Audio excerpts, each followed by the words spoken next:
Poisonrana. Hello. Hello. Braden Herrington here with Davie Portman for Poisonrana Live. You found us in whatever podcast app you're using right now. And it's Sunday, May 10th, which means Happy Mother's Day, everyone out there. But it means we are live on youtube.com/@PoisonRanaPod. Hello, YouTube room. How are we doing? hello, all the Poison pals, all the friends, all the mothers. Happy Mother's Day to the moms out there. Yes. Wherever you are. Maybe you're out there celebrating. Maybe you're celebrating in spirit. All the moms. All the dads too. All the moms. All the moms today. Shout out all the moms who wear all the hats out there. Appreciate the moms. Always. Absolutely. I know for you Brits, it's not Mother's Day today, but still appreciate your mums. You can appreciate your mums every day. So the British people decided we're going to have our own Mother's Day a different day? I mean, I don't know what came first, you know? I mean, we came up with the language before you guys, so I don't know. I'm going to hit you with some trivia. Mm-hmm. You guys, just like everything else, stole Mother's Day after the U.S. made it a thing. Right. I'm shocked the British decided, hey, that looks nice. We should do that, but on a completely different day all these years later. I didn't know that until today. I Googled it. Yeah, I don't know why it's a different day. You're always like, oh, mom's day is different in the UK. I'm like, why would they do that? And then I always remember because my mum was born on Mother's Day. So it's always an easy one to remember because it's like when my mum's birthday's coming up, I look around what Sunday my mum's is Mother's Day because obviously it moves all the time. But I'm seeing originally there was Mother's Peace Day in France. Okay. Apparently. And then it kind of disappeared. And then there was all these years later, people in the United States made Mother's Day. But every day is Mother's Day, really. Should be, right? Yeah. Give your mom's flowers every day if you can. You know, say hi to her. Unless she's shitty. Like some mums are shitty. I'm sure there is. But like there are shitty mums out there. Like I'm sure there is. They don't deserve a card or flowers. Eminem's mom. Yeah, she was shitty. Famously, pretty sucked. But other than that, you know, stepmoms too. Shout out stepmoms. You know, they deserve love too, especially the hot ones out there. Oh, appreciate. Yeah, exactly. Well, we're gonna talk about some wrestling. We're gonna have a little bit of a backlash as we talk about WWE Backlash 2026 and everything else that is going on in the world of pro wrestling this week. Every weekend is a wrestling weekend. Oh, essentially, it feels like it. It's like, okay, what's this week? Oh, well, there's Backlash. Okay, what else is there? Well, there was also, I don't know, some golf wrestling event. Okay, well, what's next week? Well, next week looks pretty empty. No, next week we've got the big AAA show, don't we? So next week looks empty. Yeah. Oh, right. Okay, that is a pretty big match. That is pretty big. So, yeah, again, every week. And then what? The weekend after that is Double or Nothing. Weekend after is Double or Nothing. And then I think weekend after that, is it the weekend after that is Italy or is that 2 weeks after that? But yeah, it's pretty go. Wow. Every weekend, the wrestling continues, and we're here to talk about it. So, yeah, give us a follow if you haven't already. Check out our socials, our YouTube, our Spotify, whatever it is that you use. Search Poisonrana Pod. Give us a follow and check out all the other stuff that we got going on. We started early this weekend because I do want to try to go see my mom after this, but let's get some things out of the way so we can jump into some wrestling chat. We have dropped a bunch of pods over on our podcast Patreon feed. If you haven't checked it out, go to patreon.com/poisonrana. $5 a month gets you access to hundreds of different podcasts. We've done movie reviews. We've done a bunch of wrestling reviews. Recently reviewed WrestleMania 17, which was a whole lot of fun, celebrating 25 years of that. We recently chatted with Brandon from New Jersey with his pick, Eagles of a Talon, or something like Talons that. Of the Eagle. Talons of the Eagle, yeah, which was a very interesting movie that you can watch for free on YouTube. Toronto Kung Fu with Taibo, need I say more? And explosions, I think, probably. But we also do a show called Was Next, where we go through retro NXT and chat all about the black and gold era of WWE NXT. But we just did a best match ever Hulk Hogan, where we looked at the best and some conversation about the worst moments of Hulk Hogan throughout his career. We talked all about the best matches throughout. We're talking WWF, WCW, no TNA. New Japan. New Japan, yeah. We talked about an awesome match, Antonio Inoki versus Hulk Hogan. The one match that you show people, look, he can wrestle. See, I told you he could do some chain wrestling and submit, not just the leg drop, but so much more. So we chatted all about the best of Hulk Hogan. You also see the fear of God in the eyes of Hulk Hogan at the end of this match. It makes quite an interesting story, that match. He's very scared towards the end that he may have thought he had killed someone. Killed the boss. Which makes for some great content. But this week, this Wednesday, we're going to do another best match ever. Eric Marcotte from Post Wrestling. Biggest ace hole we know. Biggest Tanahashi fan that we know has selected the best Tanahashi matches. And he will join us to talk all about Hiroshi Tanahashi as he retired just a few months ago. We were delayed on our celebration of Tanahashi, so we're going to do that and nerd out over some Nuge. So definitely looking forward to that. Getting all New Japan with Eric as we talk about the best of Tanahashi. Yes, a ton of Okada matches will make that list, but we're talking like Ibushi and so much more from a great era of New Japan. Well, like the later. Tana started in that weird area, like New Japan, where it was like kind of shit. He came in at, I might be wrong, but like towards the end of Enochiism, didn't he? Right. Start. So they didn't like each other, right? I think. I don't think so. Yeah, different philosophies on wrestling. Inoki's like, look at my chin and look at your hair. What happened to wrestling?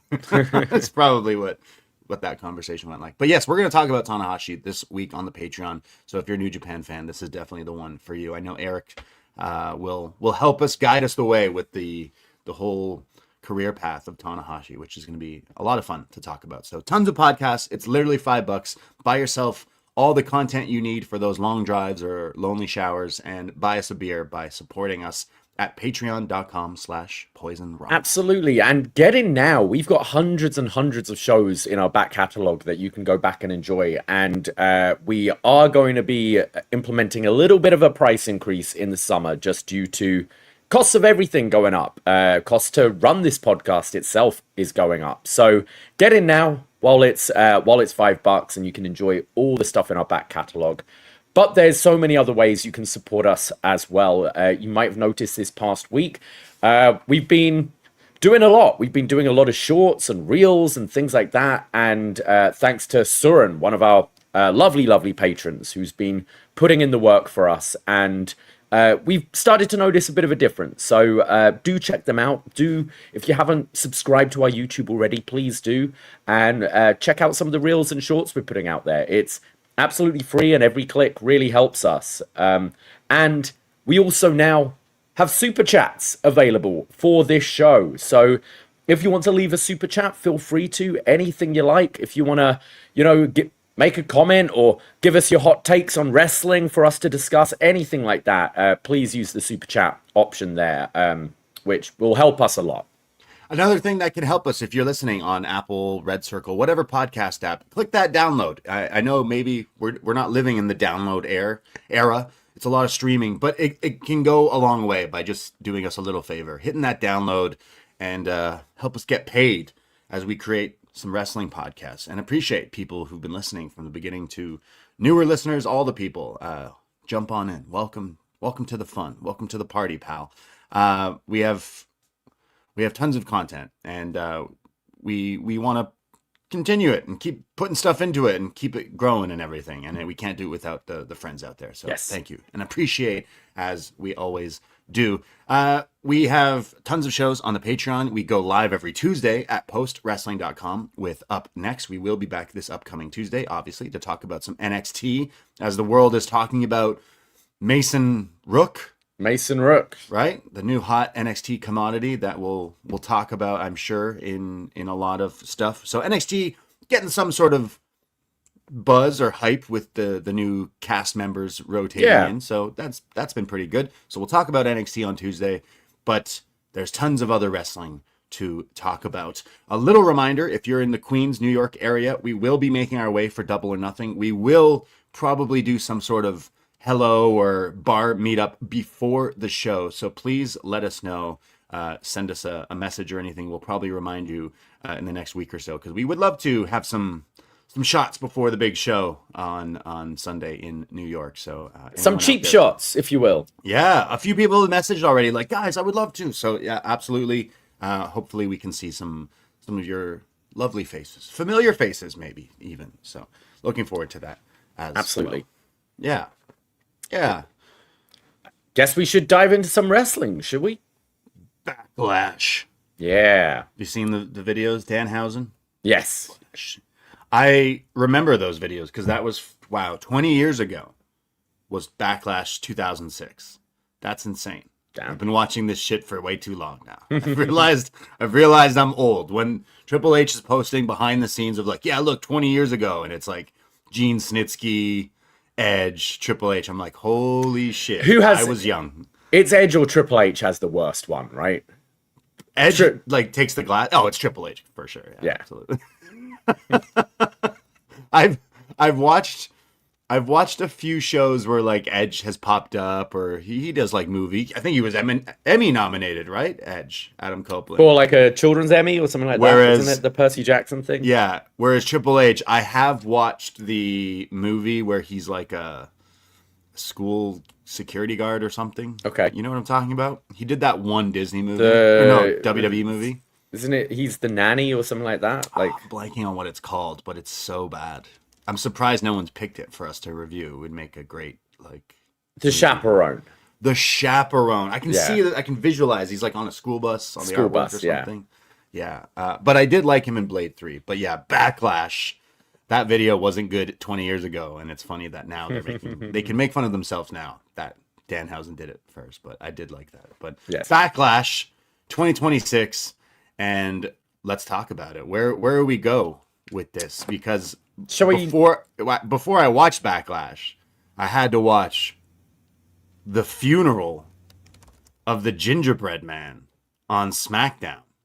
I mean, this has got to be one of the most highly anticipated segments from the past few weeks, with all the buzz with Trick Williams, Lil Yachty, Young Boat, and a funeral on SmackDown. And I feel like once again it's dividing the wrestling world. Like, people don't like it, and then people are like, it's wrestling, it's supposed to be silly.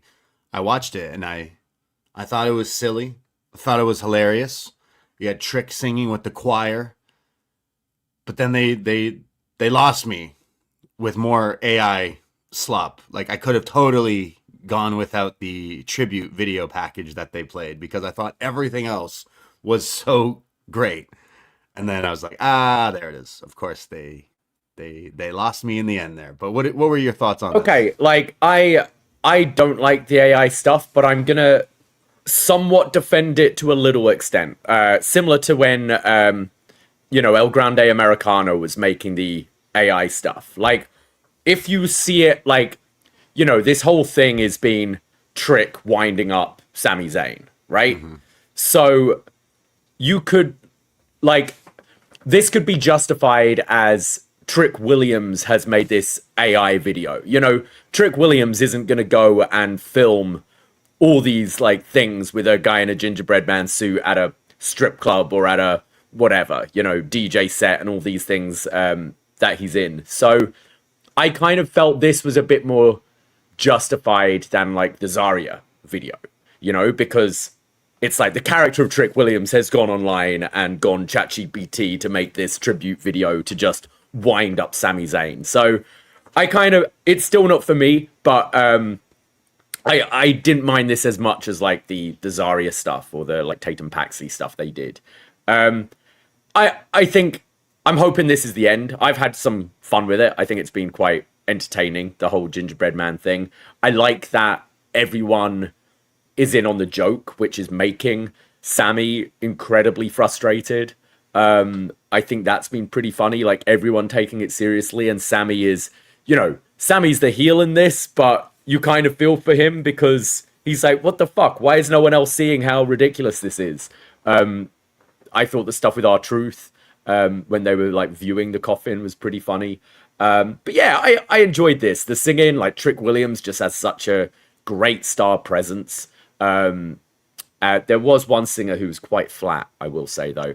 Oh yeah, they definitely were. I even before Sammy made the joke, I was making my coffee while watching it, and I was like, sounded pitchy. Maybe they're nervous. Maybe they're nervous. Yeah.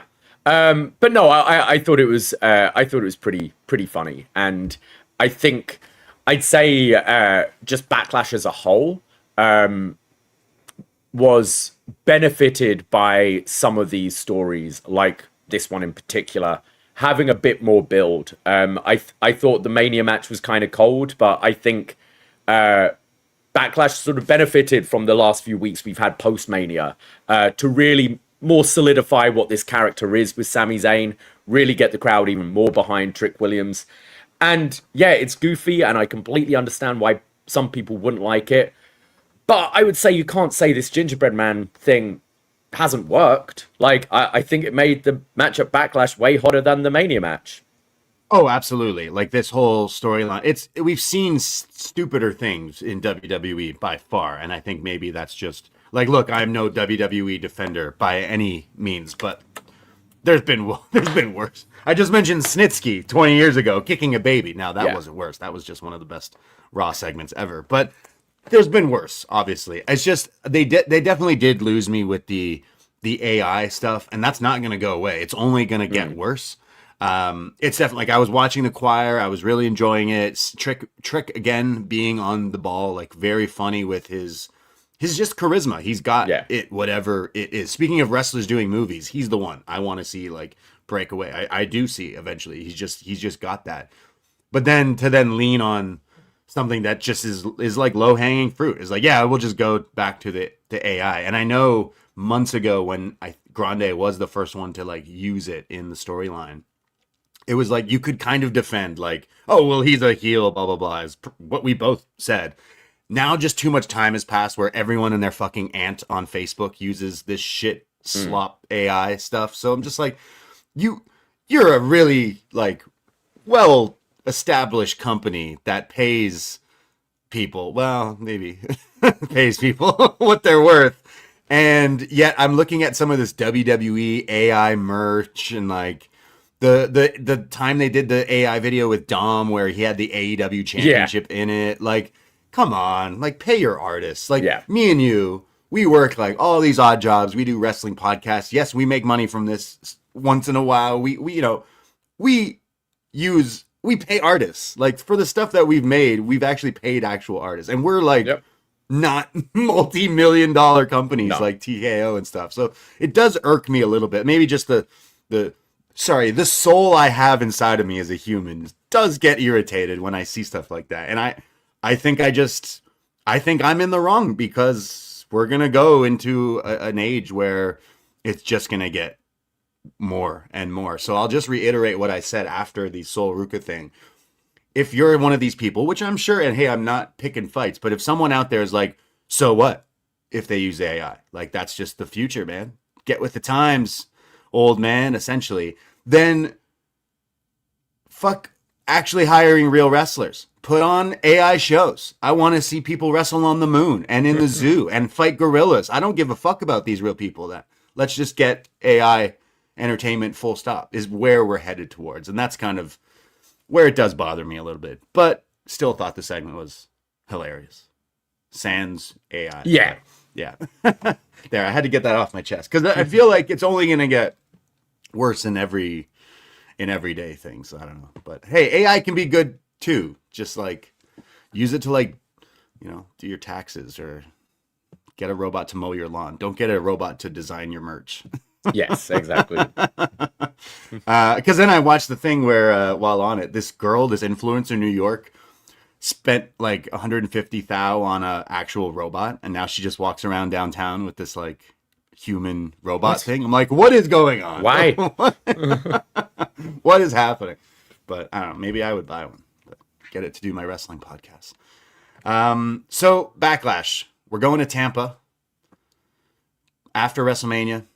The big matches coming out of this, a few rematches, but a few matches that maybe some people thought we would get at WrestleMania. And that's where we start things off with a match that I think a lot of people were like, okay, injuries aside, Braun Breaker, Seth Rollins was totally supposed to be at WrestleMania, but obviously some things got in the way. And then Braun showed up and sort of speared Seth twice at WrestleMania, which obviously sets up for this match here. How are you going into this one? I think it's kind of lost its juice a little bit by the time the match came around. Obviously, they've had unfortunate circumstances happening with both being injured, and definitely the Vision lost its steam with not just the Bron injury, but the Bronson injury as well. And Austin Theory and Logan Paul just feels a bit of a second-rate version. But I was still interested to see what this match looks like. And yeah, I'll get some positives out the way as well. I watched this show live, and I got the sense that maybe they were aware of some of the criticism from WrestleMania, because yes, there were adverts. It didn't seem as egregious as WrestleMania. I didn't feel shortchanged on match time on any of these. I thought, especially, this match, the main event, and the IYO Asuka match, I thought got a decent length of time. The breaks were pretty good. You just had the commercials, and then it would pretty much go into the next match. You didn't then have other little segments in between, so it felt like it was moving at a pretty good pace, and it was just enough time to quickly make a drink or have a pee or whatever in between. So I felt it was an improvement on the last show. But I will say that is from, Canadian perspective, watching this on Netflix.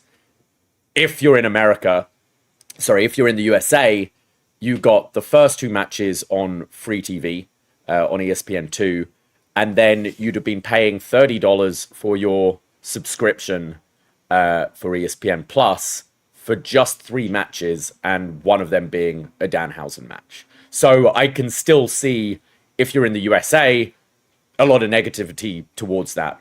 For me, watching on Netflix, and I've had Netflix for a decade at this point, I thought the experience was quite good yesterday watching this show.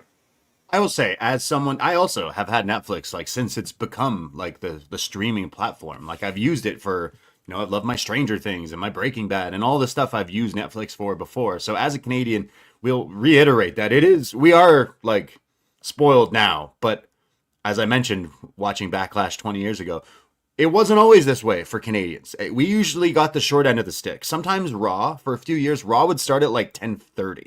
They would preempt it, which I know, okay, the Brits are laughing, 10 p.m., please, come on. But we would get Raw the next day. We would get fucked over quite often with the way to watch WWE. And now it's just at our fingertips. And it's so much easier for me to be oh, I have nothing to watch right now. What should I? Oh, well, I didn't watch SmackDown yet. And it's a click of a button and it's on my thing.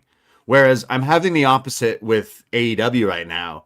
Whereas I'm a millennial who does not have cable. I pay for streaming services, and I do, but I wish maybe AEW got on that with Canada, because unfortunately TSN and TSN2, you guys suck. Your app fucking sucks. It's junk. Yeah. But I have Crave, and that is a Bell Media product, so why can't they figure this out? Because it would be so beneficial for me to just click a button. Now I'm spoiled with WWE. Unfortunately, it's not the show I usually want to watch, but it's I click a button and then it's all right there.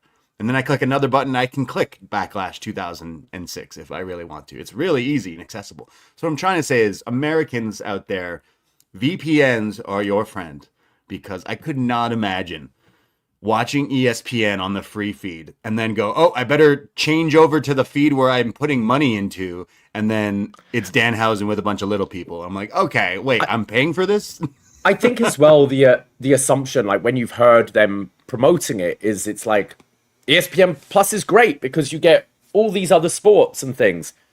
Not all wrestling fans are sports fans. Right. That's not as big a crossover as you think it would be. Mm-hmm. I like sport, but I'm not gonna pay for a sporting app. I'm not someone who sits down and just watches sport all weekend. It's, you know, if there's a big game like Arsenal Champions League final, I'm going to find a bar to watch that in. You know, if there's something I want to watch, like the Super Bowl, playoffs, like all that stuff, I'm going to find somewhere to watch it. Go around someone's house and watch it or whatever.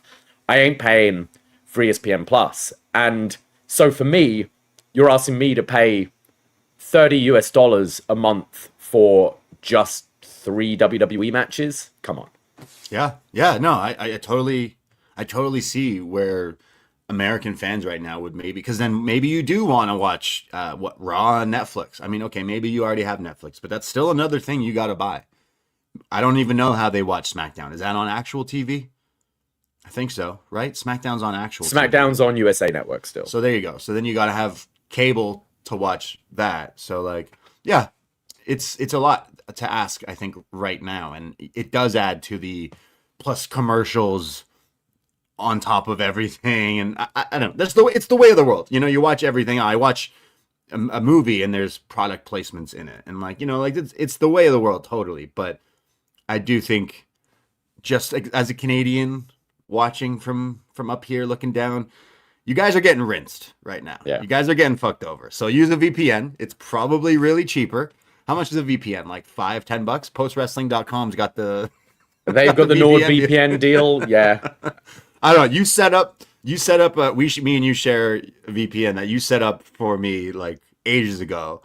And it works. We used it for before the Netflix time. And like, man, you can do a whole lot with this thing. So Yeah. I would Stephanie McMahon herself said it, didn't she?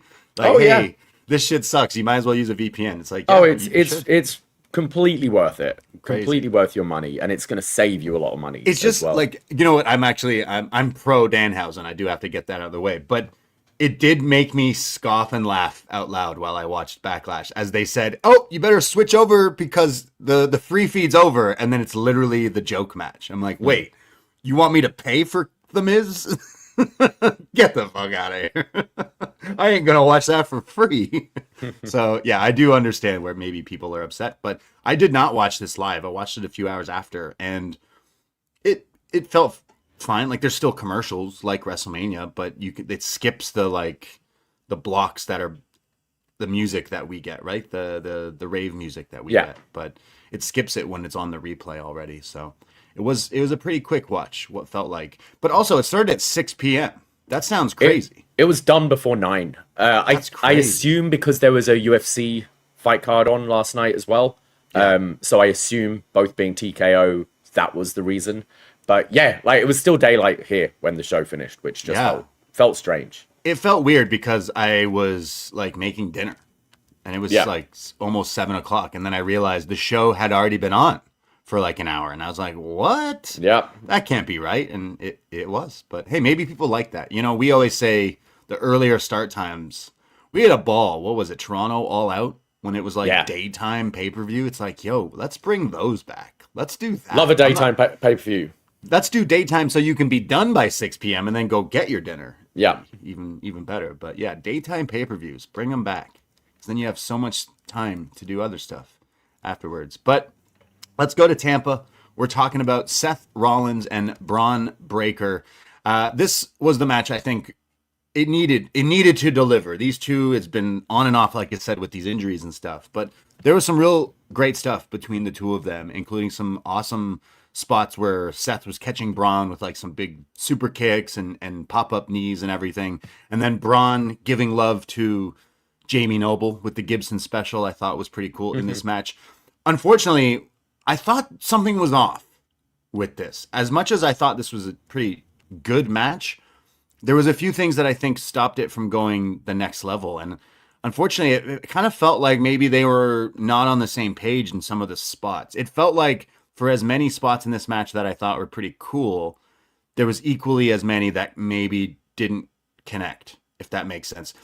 Especially what I just call the Will Ospreay spots, where he's literally, now I know Seth has done this in the past for years, but it's like the float over into the powerbomb spot where Seth just, I don't know what happened, but like ate shit, almost landed on his neck at some point. And I was like, okay, you know, stuff happens, whatever. But then fast forward, and Bron goes for like the fifth Frankensteiner off the top, and Seth tries to go for the Osprey Ibushi spot and just completely whiffs it. And then on top, what made that even worse was Bron doesn't see that he messed it up. So Bron does the classic WWE, like, what? You landed on your feet? And it's like, no, he did not at all, really. So unfortunately, that really took me out of the match. I still think Bron is great, and Seth, is Seth, but something was off for me in this match.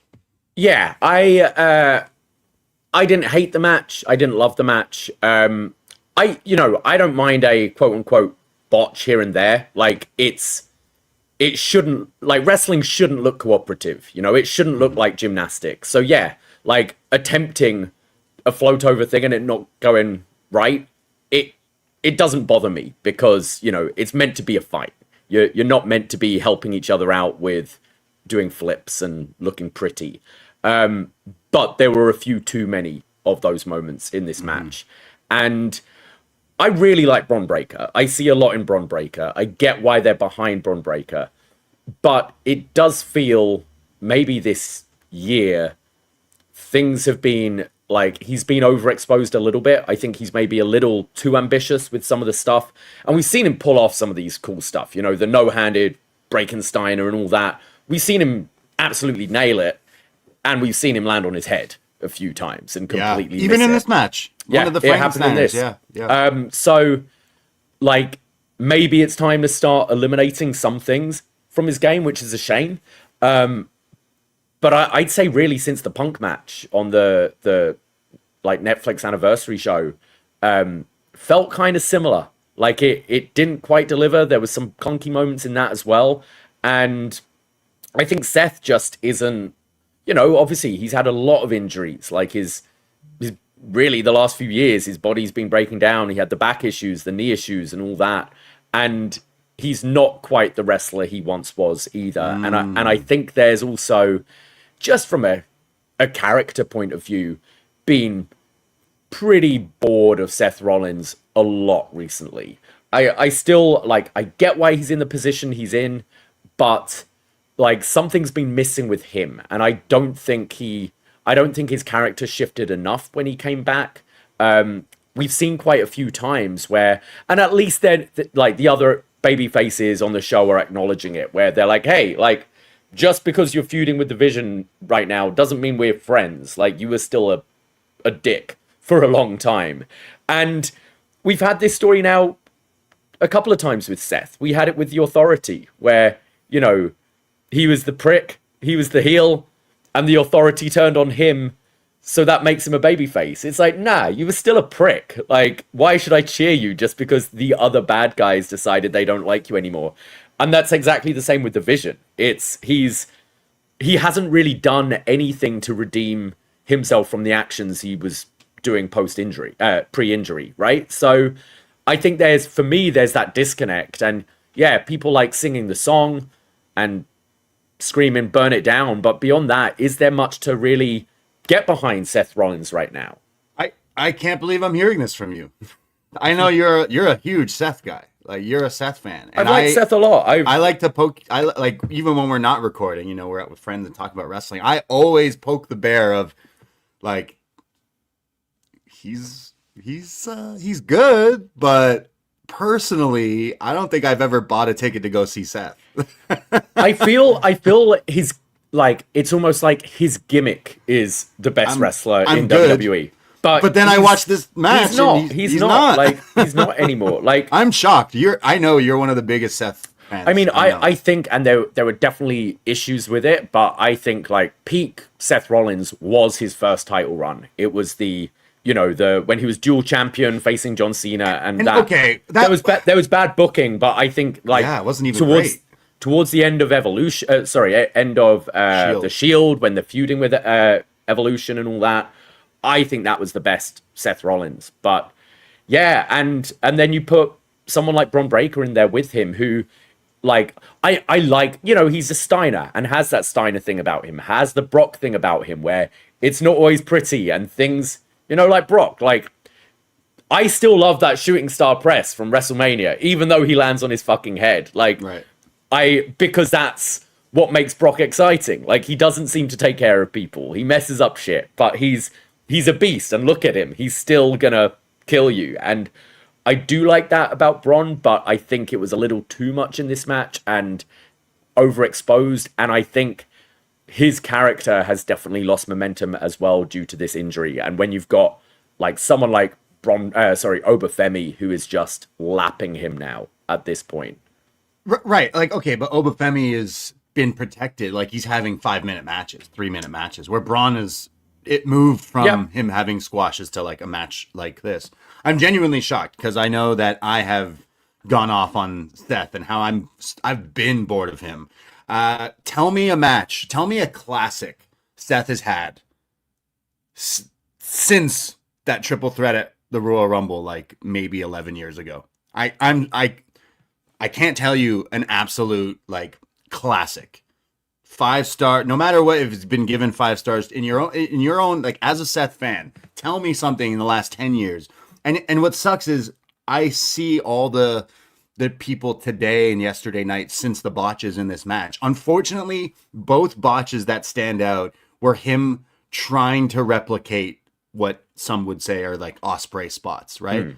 And of course, your brain goes back to Seth Rollins' Twitter fingers all those years ago, who said, "Oh, I'm sorry, little guy. We already have a better version of you, Will, and he just won the U.S. title tonight. Congrats, King Ricochet. Keep working hard, though, buddy."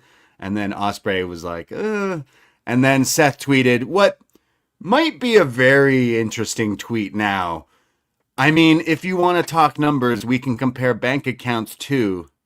Yeah, let's compare those bank accounts now. I'm sorry, like Seth, I think it was since those tweets, which feel like 10 years ago themselves, rubbed me the wrong way as like, wait, are you trying to get a match or are you just shitting on people coming up the same way you did?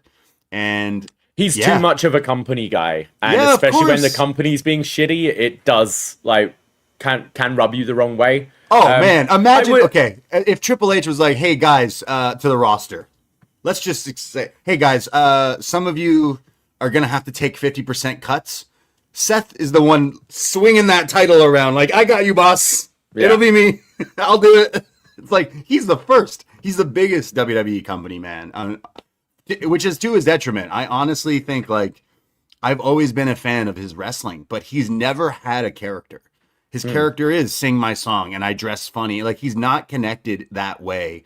And you just mentioned, oh, well, his first run was really good. And I think back, actually, no, it wasn't. You had Jon Stewart involved for some reason. No. I didn't say his first run was really good. Okay. I said his wrestling. Like that for me was peak Seth Rollins because he did have like the series with John Cena was very strong. That triple threat match was very strong. The 6-man tags, like the Shield 6-man tags was great. Like I feel that when he was firing on all cylinders. Yeah, you still had all the Vince tropes. You had the, J&J security, the cheating, the Jon Stewart. There was bad shit with it. But I felt like that was the first time we really saw him like break out as a character, not just a trios guy. Like he had a bit more of a defined character, which worked at the time. And yeah, I'd say at that point in his career was one of the best wrestlers in the world. Whereas now I think we just say it because he's earned that reputation over time. But really, I will say like I really enjoyed the 2 Hell in a Cell matches he had, the Edge one and the Cody one. Like I'd put that up there. There you go. That one's good. Yeah. The Cody Hell in a Cell. Yeah, that was pretty good. But right. Beyond that, like, no, like he's fine. He has good, not great matches. And I think this one, both were kind of overexposed. I thought I enjoyed this one more than the Gunther match, which is crazy because this one was still like kind of all over the place, but it was a bit more exciting. It felt like an actual fight, if that made sense. Whereas the Gunther one was just boring and it didn't do anything for me, unfortunately.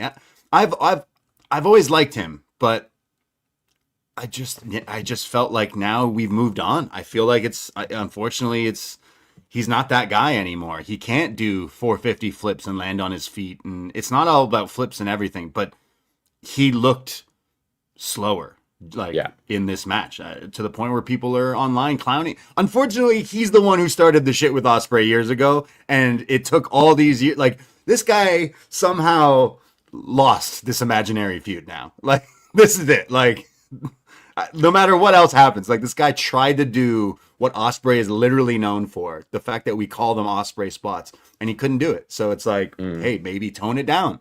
Tone your style down now that you're, you know, a little older and banged up and everything. Like, all the power too. This guy goes out there and does this for our entertainment. I'm just saying, like, for someone who runs his mouth and talks shit a lot, I don't think he has the right to. There's been That's what I'm saying. zero reinvention from him. You know, for like the last 10 years. Like how is like, you know, Jericho's had hits and misses, but like we've seen Jericho over the years not be able to do what he used to do, or like really pick his spots. Like now, you know, we'd see Jericho do a lion salt all the time.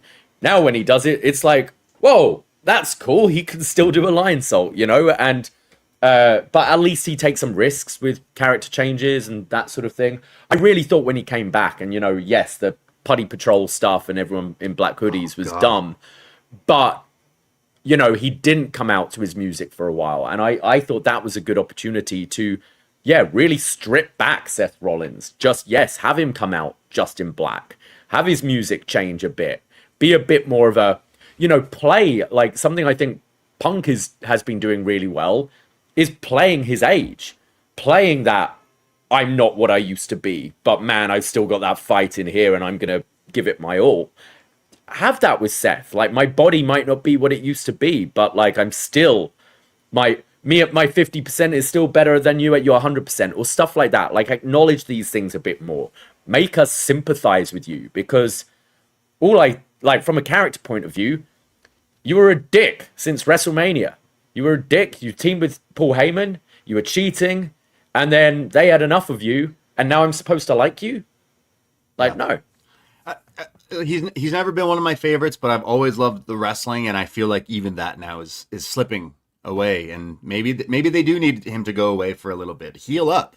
Go repackage. Go, you know, do something, and then come back, and maybe the heart will grow fonder with this. But I don't think I'd have still he's wrestled some great stuff over the years, but he's just comes across as someone who is such the like company man, so anti everyone else. Like I said, years of him shitting on other people just because they're better than him, and he's jealous. It comes across that way, and I wouldn't rank him in the top 10.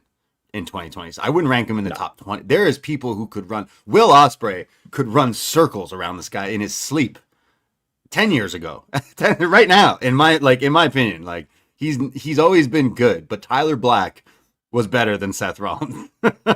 He got WWEified real quick when he came in here, and I'm shocked. We usually get in arguments about how I'm like, nah, Seth, you love Seth, and I always say he's a little overrated, and I'm shocked now that you're like, ooh, I think it was WrestleMania that maybe did it for some people. Like I said, that match was just, It was fine. It was fine, but that's fucking WrestleMania. Yeah, you know? Like, I agree. I went to an indie show the other day and I saw better matches. So like, it shouldn't be that way, but it is.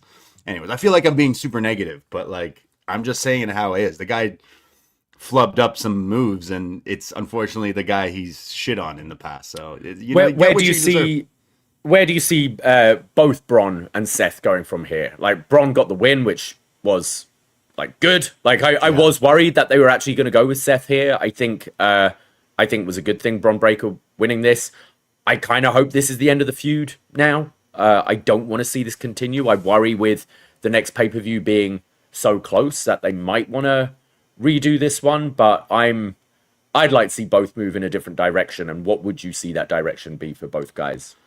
I would like to move them away from each other, but which he lost, so it should just move away from that. But I'm not sure if you keep Braun with Paul Heyman, that should be a strong character that we go forward with. Unfortunately, I think Seth should take some time off, and I don't know where he would fit in right now, other than helping someone else get over like this. But he's only had 2 matches since coming back, and he's lost both. So I would run with that story. You know, I would do that. Maybe even move him to SmackDown just for a breath of fresh air. And Bron Breakker. It's difficult because obviously Roman and Jacob, we're going to be going back to that, and then Roman's going to be away for June, so I don't necessarily see Bron challenging for the title anytime soon. So he just needs a bit of a holdover feud, I guess, until he's in that picture. Yeah. Or go for like a smaller title again. Didn't he go for the IC, right? Yeah, but I feel that's going to be Ethan Page. Yeah. After He's Penta, way more you know? exciting. Exactly. I like Braun, but I don't think his run is on the main roster is necessarily blown me away quite yet. But yeah, we shall see. We then had Trick Williams versus Sami Zayn for the United States Championship.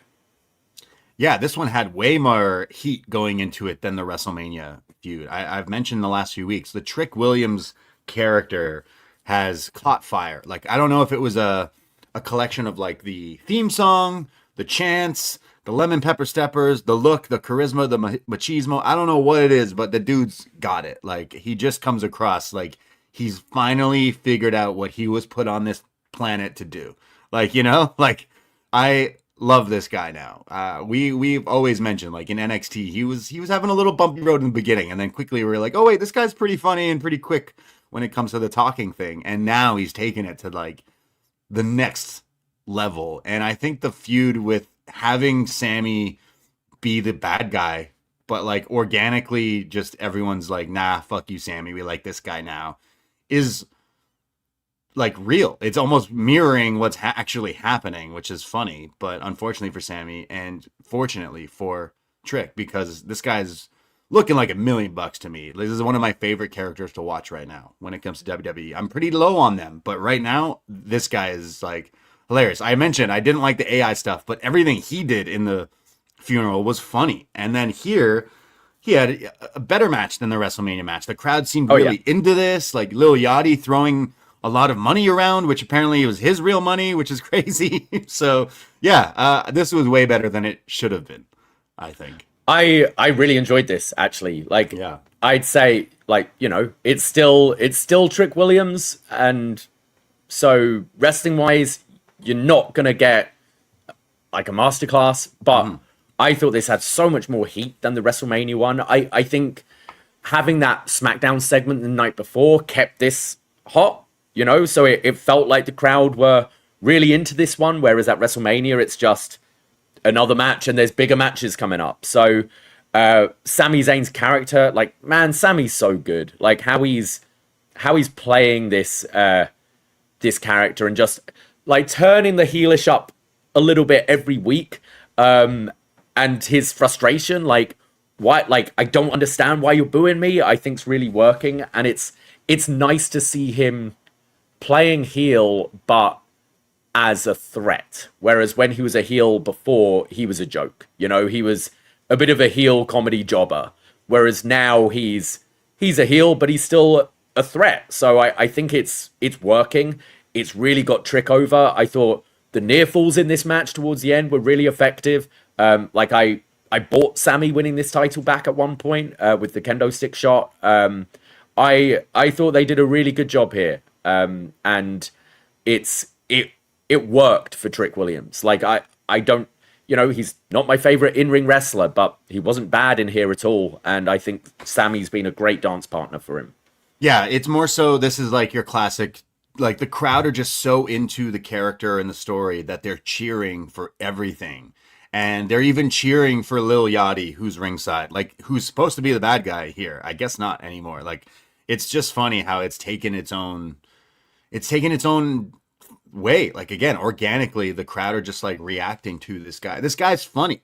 Like, he talks the talk and he looks the part. Again, his wrestling has improved. I wouldn't say this was my match of the night or anything, but the crowd were just so into this, like way more into some of the other stuff. So it is crazy that he's elevated to this level.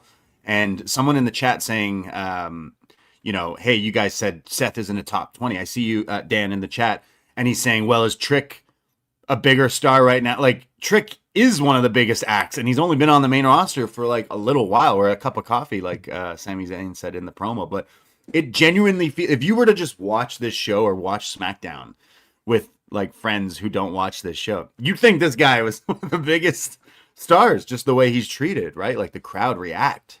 I think as well, it's commitment to the bit, right? Like comedy only works if the people delivering it are fully in, and I'd say that's what has worked with Trick. You know, that funeral, how like stoic and serious he looked the whole time, like, and I'd say that's why Danhausen's getting over as well. I think like Kit Wilson and The Miz have been great for Danhausen in this feud, where other people, you know, you can tell when a wrestler has been handed a script and they're like, man, this comedy's shit and it's not going to work.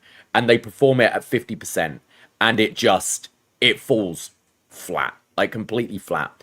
All this gingerbread man shit could be awful. Like in other people's hands where they're like, man, what am I doing? I'm playing about with a gingerbread man. But the fact that Trick Williams really believes in this gingerbread man, you know, and the fact that Sami is getting so frustrated by it all has made it really work.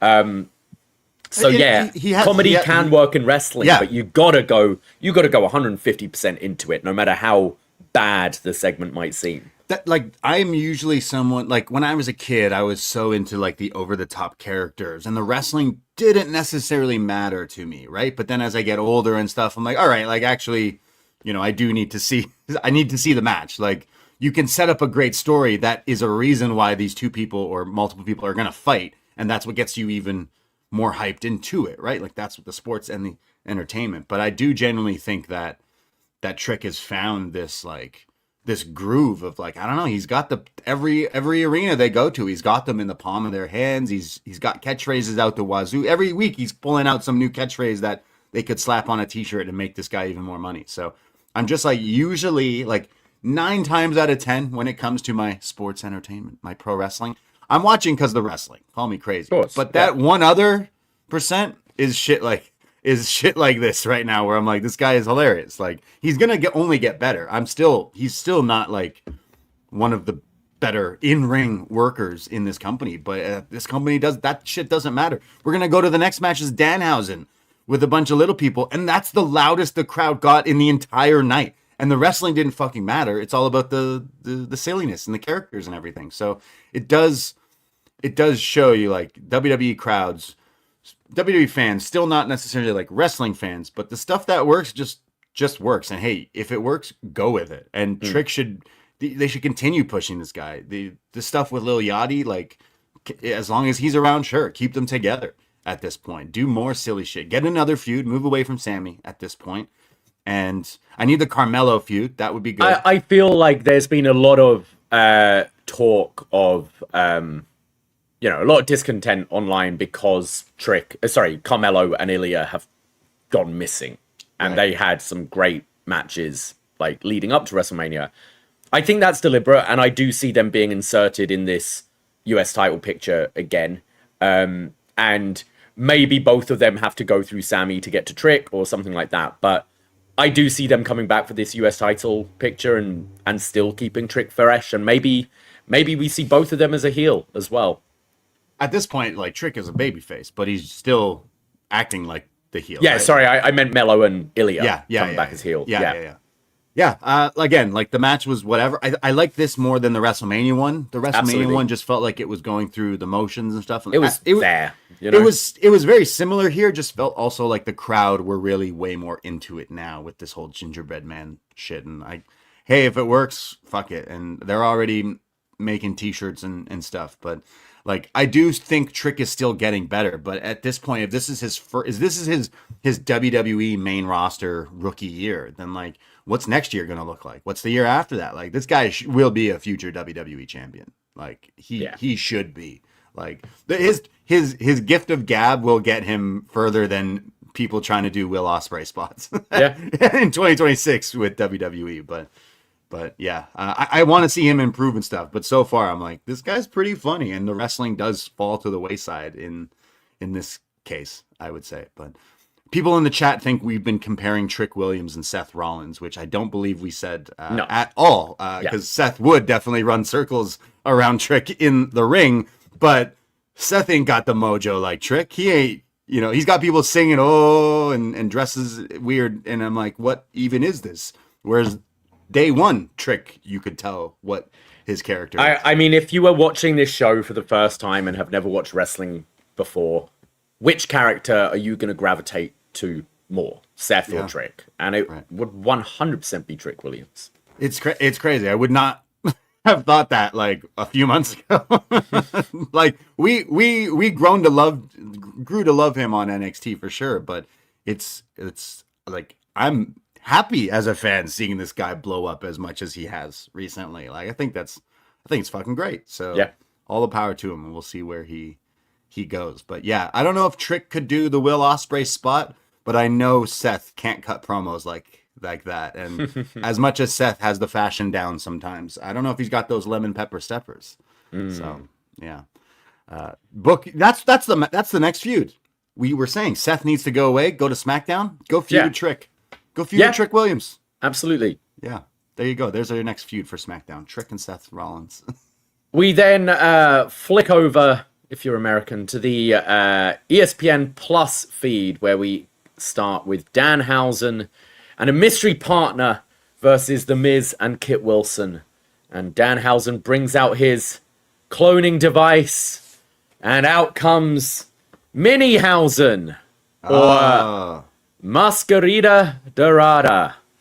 Yes, I feel like I recognized who it was even before they said who it was, because we've seen him wrestle quite a few times, and he's been on a bit of an indie run, AAA. It's El Torito, right? El Torito, yeah. Yeah. Who I saw at Demand Lucha, shout out Demand Lucha, and he had an incredible match with Gringo Loco, and I was impressed so much that I had to buy his mask. And it even comes with the ring. It's signed by Minihausen himself. Wow.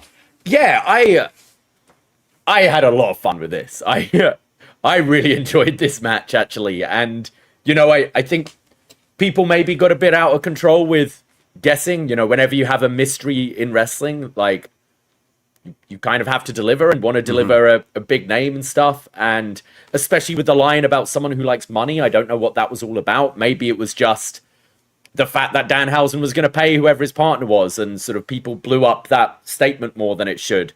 So when the Minihausen came out, I was waiting for, okay, this is going to be a fake out and something else will happen. But man, Mascarita Dorada is fantastic. And, you know, like, I know you're not the biggest Miz fan, but I think in this kind of role, he's great at just eating shit, really, and putting over these guys. And I really enjoyed this match. I thought it was fun. It's crazy. This had the biggest reaction, like more so than Roman and Jacob, like literally more than anything else on this show. And it was this.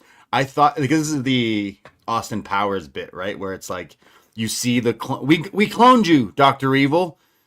He is exactly like you in every way, shape, and form, except 30% of the size. And then the thing drops and out comes Vern Troyer, Mini-Me. It was the same thing. You had a visual in the screen of like a giant guy. You see like the head and the shoulders, right? So you're like, oh, who is it?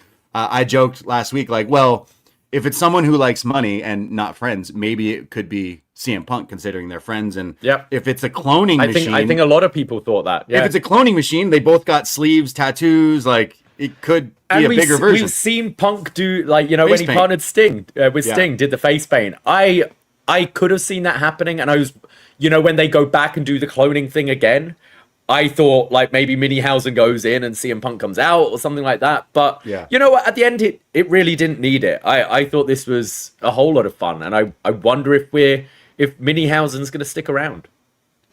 I guess this was from what, WrestleMania? They had all of them come out, and then this one was just the one. I mean, this is WWE shit at its peak, right? Like, again, this I could see not being for a lot of people who are like, I tune in for the wrestling, but how can you not, like, this? It's infectious. This whole crowd in the palm of their hand here with these spots. And we've seen El Torito. Fuck, he was doing this 10 years ago, wowing crowds. Never forget, WeLC. That shit rocks. Like, that shit was hard. And he went out there and put on a fun match. Like, by no means this was, you know, match of the year or anything, but it was so much fun. And seeing Kit and Miz sell and react and everything, like, they were just, everyone was reacting. was silly, but it's WWE. So I loved Kit Wilson pulling up the mirror to bounce the curse back at Minihausen as well. I thought that was fun. Right, the mirror? Yeah. I like the Dragula. It's his car. Right. I don't know what he's going to call it, but I know my Munsters and my Rob Zombie. The Dragula is very similar looking car to what he was driving out there. So I'm sure that he's got to come up with a name for it. I was worried he was going to eat shit coming around the corner on one of those turns during his entrance, but yeah, this guy had like, again, wrestling doesn't even come third or fourth with this character. It's all about the silliness and leaning into it, and it totally works for WWE. Like I think we said since we watched him in AEW barely wrestle there, we're like, would this guy not work in WWE? Like this character should get over, and it's totally taken over. He's doing ESPN shit, like he's completely nestled his way into being one of the proper WWE characters quickly already. Now the question is, it's like, how do you keep this fresh? Like it's been really fun, this stuff with The Miz. He can't feud with The Miz and Kit Wilson forever. I would assume that kind of puts an end to that. Mm-hmm. But there is, I don't think you want to overexpose this guy because every feud could end up being the same. And especially with this writing team, it's just, okay, what then he feuds with Sami Zayn, and Sami Zayn is frustrated at the ridiculousness of Danhausen or whatever. Yeah, so it's I think they've done great with it so far, but it's how sustainable is this character over time? And you know what? Fuck it. While I'm kicking down, El Torito put in a better shift than Seth Rollins did. So yeah, for those in the chat getting frustrated by the Seth slander, it currently goes Danhausen, Minihausen, and Seth and Trick over Seth Rollins. There you go. I mean, El Torito was the most impressive on this whole show. Like this was the biggest crowd reactions, the biggest pops and then when all the little people came running out, like this crowd were going absolutely mental. It's like you thought this was Rock Austin or something. I think Grandmaster Solus in the chat is also saying Little Yachty above Seth Rollins as well. Oh, so yeah, true. Yeah. He did. He threw a lot of money out, so that definitely was a better shift than Seth tonight, unfortunately. But I thought El Torito was hilarious. It's funny. I knew who it was. I think it was just the hair on top of the mask. Like I knew right away. I was like, that is El Torito, and it turned out to be him. But he's fantastic. So shout out El Torito, Littlehausen. Maybe we do see more of him. Right. Yep. What? And I noticed now. Okay, no one come after me, but at WrestleMania, Michael Cole was yelling midgets, right? And then said, "Hey, they told me to say that. Yeah, like, they told me to call them that." This time he didn't say that, so I'm wondering if maybe. Well, remember they were a Las Vegas based. Yes, they are. Midget wrestling company. Yeah. I imagine this might be a different company, and not going by that name. Right.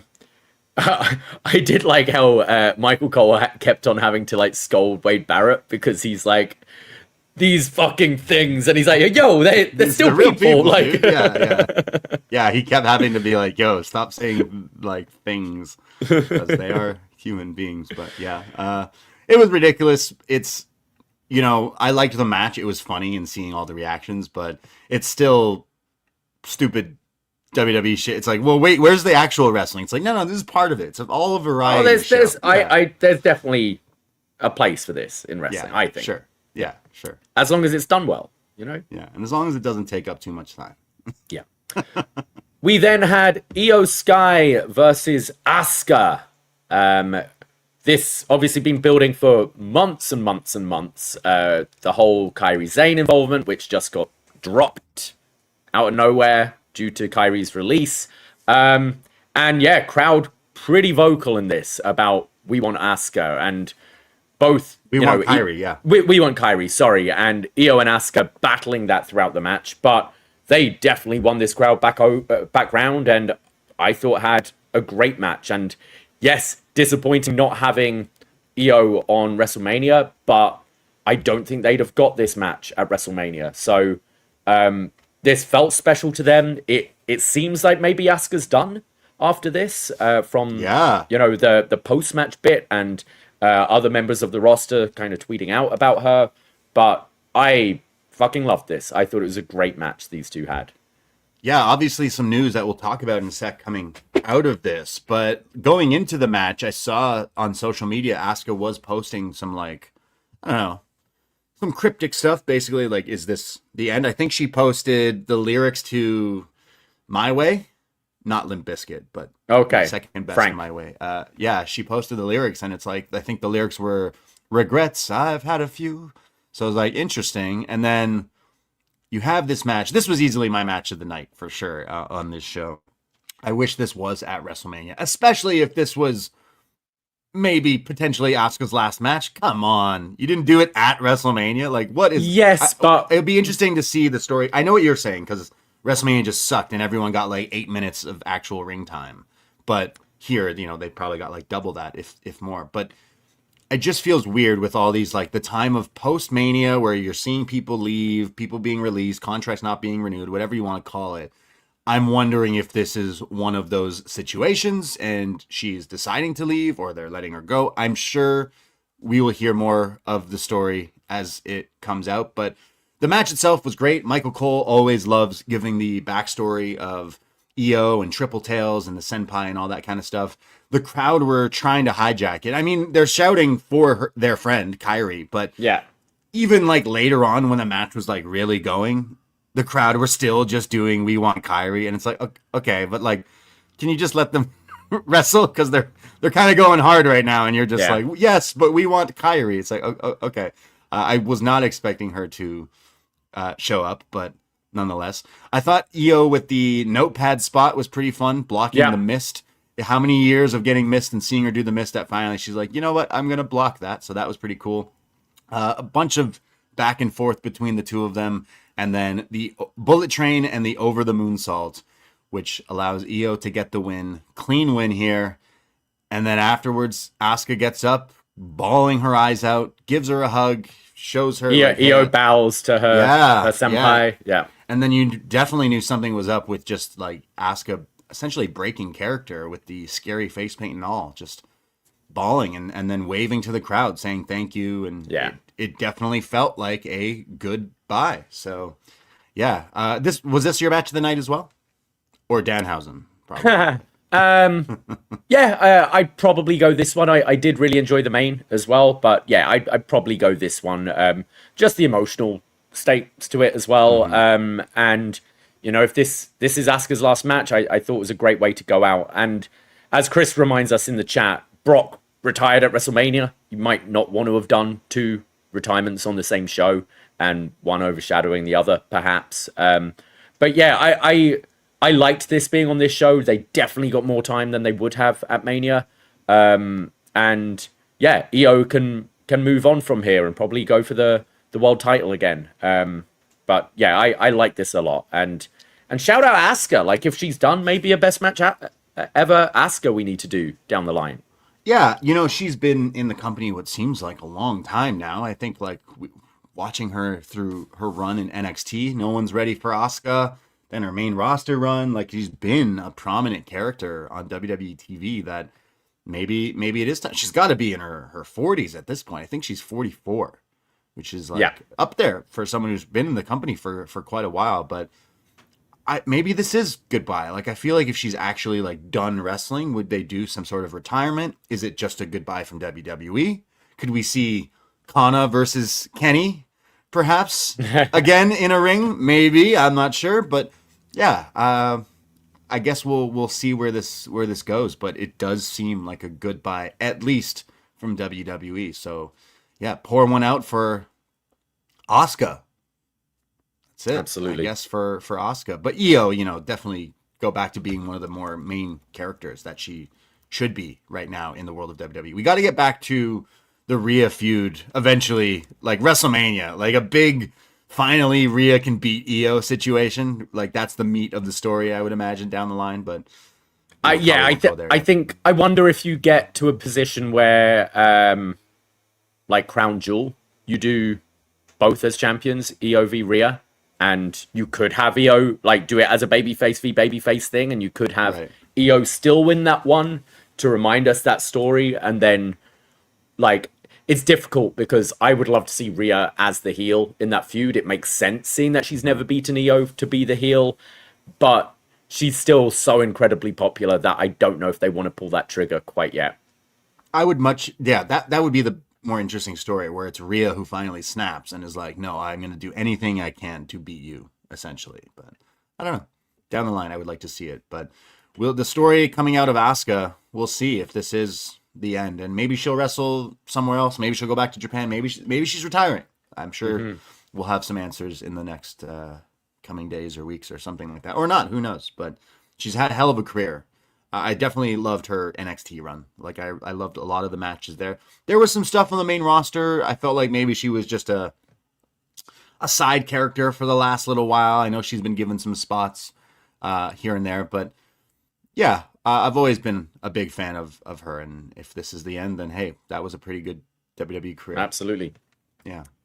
We then had John Cena come out with a big announcement, a huge announcement that's going to shake the foundations of wrestling to its core.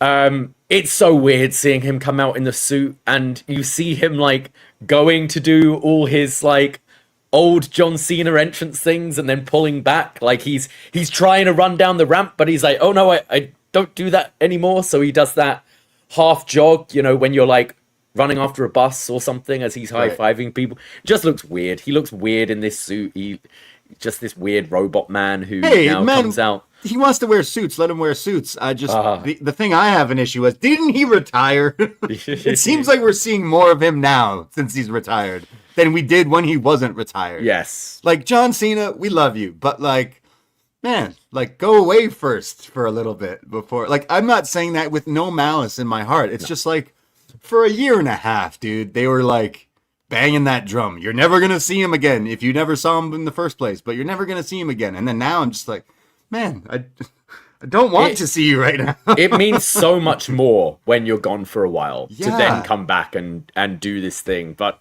it almost feels like we're going to get him every month, especially now he's like, you know, he did this at WrestleMania as well. Like, and now it's time for your main event. Like, is he the new Mark Henry on Rampage doing that?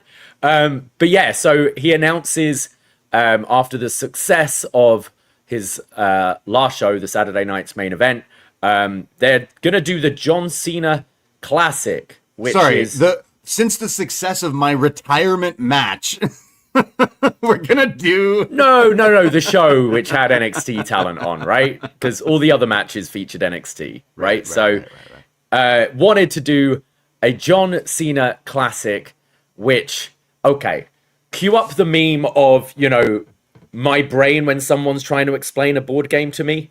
Yeah. Like, that's how I felt when he's explaining this. It's a tournament featuring NXT talent versus main roster talent is what I got from this. Mm-hmm. But wins and losses don't matter, and you, the viewer, votes for who you want to be the champion. So he says, I'm here to announce a new event that will be coming, and in with this new event comes the new John Cena Championship that will be part of this, and you all get to vote to crown the champion. Now, the best thing that came out of his mouth, which just explains WWE to me in a fucking nutshell, even if they lose the match, they can still win because you vote for them. And then he says, it's a crazy idea and I hope it works. Okay, you know what? Hear me out. I love it. How many G1s have we watched where we've gone, man, Ishii should have won this? What if you could have just voted for Ishii? Would be great. He's the champ. No, it sounds ridiculous. It's like definitely like in a way like breaking kayfabe more than ever. But I don't know. Like, it's Jericho always said about having professional wrestling at the Olympics, which might sound a ridiculous statement when you first say it, but when you think about it, I kind of agree because. We get gymnastics at the Olympics. So you're going to get acting and then music and what else at the Olympics? No, think. You get a gymnastics routine, right? Yeah. And you judge it based on the like how technical it was, the precision, like how you pull it off. Like, and Jericho saying you could do that with wrestling. You have it with dancing. You have all these things that are judged and voted on. And you could have, you know, two Canadians go out and put on it's not Canada versus USA in the Olympics, and you have two Canadians go out and do a 3-minute wrestling routine or whatever, and judges judge it based on how good or bad it is or whatever. It sounds kind of like that, and we're the judges. You know, it's strictly come dancing, like Dancing with the Stars, where we're watching these matches, and yes, okay, Keanu Carver lost to Obafemi, but man, we like Keanu Carver's work there, so I'm giving him a vote. It sounds ridiculous. I don't know how this is going to work. We'll see when it actually comes into play. I'll tell you how it's going to work. The first John Cena champion, Danhausen. Easily going to be what happens. You think he'll be in this tournament? If this is a popularity contest, then think of, like, remember when they did Taboo Tuesday and all that shit, and people would just, like, throw their votes in just to fuck with shit, like, just to mess up the thing. Now, this is WWE. I'm sorry to tell people, this is faked. This is scripted shit. They could easily script this to be, oh, well, you voted for Oba, so he won this. I don't want to knock it because we haven't necessarily seen it in full capacity, but to literally say wins and losses don't matter, then why the fuck am I watching this show? Like, if it's supposed to, you're right, they're breaking the kayfabe thing by being, it doesn't even matter who wins or loses. We all win because we get to watch it. I feel this would work better as its own separate show. Like, I know it made it sound like he announced it as like a pay-per-view or Saturday nights of main event or something like that. I feel this being, you know, if LFG was this, it would be a bit more interesting, you know, where yes, you're watching exhibition matches and then you're voting like American Idol. I don't necessarily know how this is going to work in the body of the show. We'll see. Do you think this was what the original announcement was going to be? Because it seems like it was really hyped what this announcement's going to be, and then kind of dialed back a little bit as we got closer to the announcement. I don't know. He also made it clear. He made it sound like as if like this is genuinely his idea. Yeah. He said like whether it is or not, but he said it like twice, I think. Like, this is actually my idea. I came up with this and hopefully it works, essentially. And I'm like, okay, but it sounds awful. It sounds bad. Everyone's just gonna vote Danhausen. No matter what, everyone's just Danhausen for champion is what basically. It doesn't matter if people win the match or whatever. It's all fake and you vote. Okay, cool. Yeah, I don't know. This doesn't do anything for me personally, but hey, maybe someone out there's like, hey, it's something different. Let's try something in today's age of. I don't trust WWE with voting and just shit like that. So like, I don't know, but hey, maybe we'll be wrong. But I mean, if wins and losses don't matter, and I see this not necessarily being a championship that's defended. I see it probably like, you know, like the Greatest Royal Rumble or the Crown Jewel Championship. You have the pose with it, and then it disappears until next year. With that being the case, I don't necessarily think you need to fix it. Like, just go with it. Go with who the audience says, and they hold the title. It doesn't necessarily mean much afterwards. I don't know. This sounds like it means absolutely shit. This means like we're trying to find another way to fuck with people and give us your money. I don't know. Let's see if it works. Sure, the John Cena Classic just has a nice ring to it, doesn't it? The John Cena Championship. Yeah. Just go away. I thought you retired. Go do Looney Tunes movies and shit. I'll go watch them. Do Ricky Stenicki too, please. Just do what the people want. Not this. Not this. Please. And then we had the main event, Jacob Fatu challenging Roman Reigns for the World Heavyweight Championship. Yeah, I feel like maybe out of all the matches on this show, and this is the main event, I had the least interest in this, I would say. Even the Danhausen match. I think Bloodline lore has instant go away heat from me. Like, I don't care if you booked like Kenny Omega shows up to join in a segment with the Blood. Anything you do, I just want to move on. Roman is champion, move on. First thing they do, he's back with the Usos and feuds with Jacob Fatu. I'm like, are you fucking kidding me? So I didn't have any steam going into this one. I thought the match was pretty basic. It felt like a Monday Night Raw main event or something. It wasn't bad by any means. I just, not saying this to be funny or I just didn't care. And afterwards, it continues the feud, it looks like, and I'm just like, cool. I'm not feeling it. But how did you feel about the match? I liked it a lot. I can't stand the Usos at the moment, especially Jay. I think Jay, his character is so unlikable now, like really unlikable. And I think that the Usos involvement, the solo involvement, dragged this story down for me. I have no problem with Jacob being the story. I found all the stuff that has been just Jacob and Roman, I found interesting, and I think it would have been more interesting if, instead of Roman being like, I want the bloodline back, I want all that, for him to just go, this world title is going to be different, and I want to do this on my own. And love you boys, you do your own thing, you do your tag title run, but I'm on my own here. And then I think you could have told the story exactly the same they've been doing, with Jacob being like, why didn't you bring me in? Like, I was struggling to feed my family, and you're bringing all these other people, and you never reached out to me, so I'm going to claim that. I think you can tell that story, and tell that family story without it necessarily being a quote-unquote bloodline story.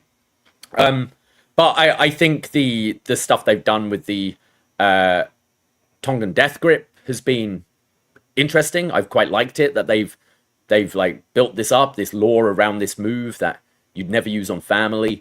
And I quite like Wade on commentary pushing back on that, saying, oh, well, Jacob isn't turning around going, well, you can't use a Superman punch against me. He's like, no, it's wrestling. We're here for the championship. Go for it.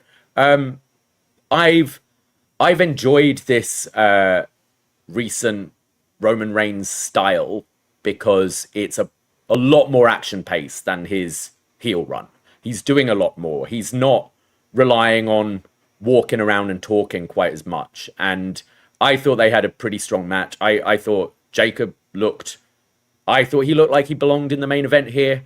And I thought they crafted some good near falls towards the end. They had me biting on some of those Tongan Death Grips. There was the moment where we're never sure if we're doing with these submissions arm raise 3 times or wave the arm and see if you're out. So, and I found that in this match, and I think it was the IYO Asuka match where it felt like the ref wasn't sure which one he was doing either, because it was a very limp hand to start with.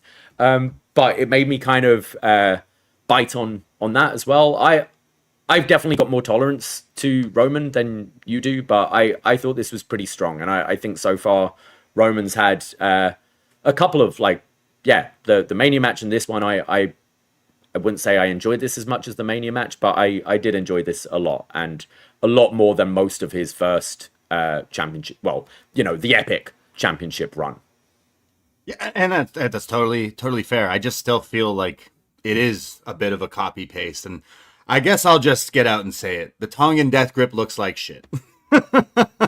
Okay, I'm gonna grab your little Adam's apple, and like, I liked when it was a Haku, they would do it back in the day. I didn't necessarily I didn't believe it as a kid, and I don't believe it as an adult, but it's wrestling, so we'll let it. If someone grabbed your throat like that, it would fucking hurt. It doesn't look like that to me, unfortunately, but I like we can't do that to your own family member. It's our own move. Like, I totally like that. I just wish the move maybe looked better, but we need a Vulcan Death Grip. Is that like a shoulder rub? This shoulder one's more pinch. like checking on your Adam's apple. But yeah, it didn't do a whole lot for me. It looks like we're going towards it because he pins Jacob with the spear, and Jacob just no sells it, gets up and puts him back in the hold. So I imagine. Well, you had the exposed turnbuckle spot that led to Jacob losing as well. Yeah, I can see this going to like a last man standing or tribal combat or something like that.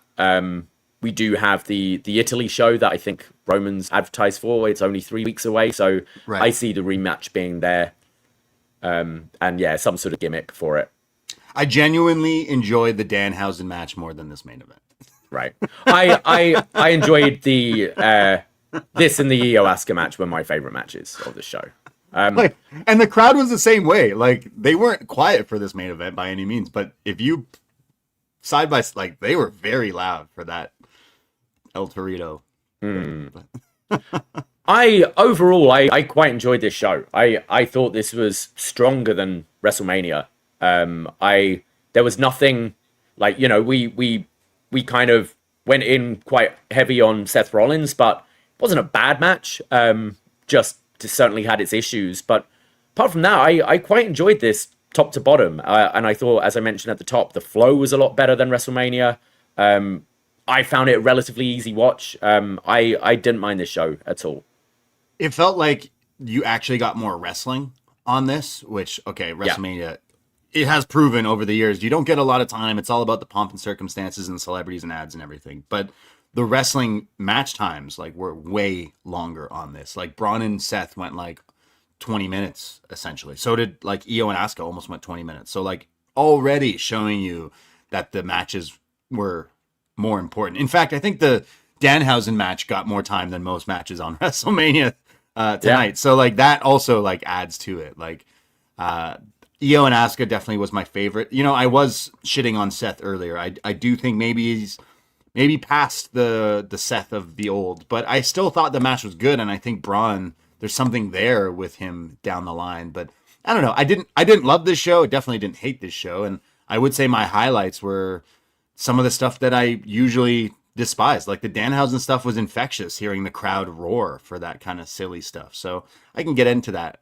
I meant what I said. I was more entertained by that than the Roman main event. So it was fine. I would say still, like, this was better than night one of WrestleMania, but I would say night two was still probably a bit superior, especially with the main event with Punk and Roman. But yeah, you know, talking to some friends today, just this morning, it seems like that's the case, is like most people enjoyed this over WrestleMania. So I don't know.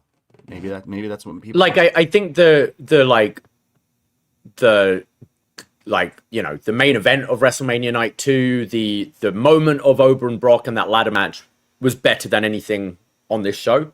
Yeah. But I think top to bottom, this was a more consistent show and a much more enjoyable watch with the less adverts and less just corporate bullshit being hit over your head. I mean, there's still that. Come on, that mug dog and Michael Cole chugging the mug. That's nothing new, though. We used to see Jerry Lawler eating Burger King and shit like that on TV. Like, I like how Cole was like, no, Wade, they want us to chug it. And Wade was like, oh, okay. And then...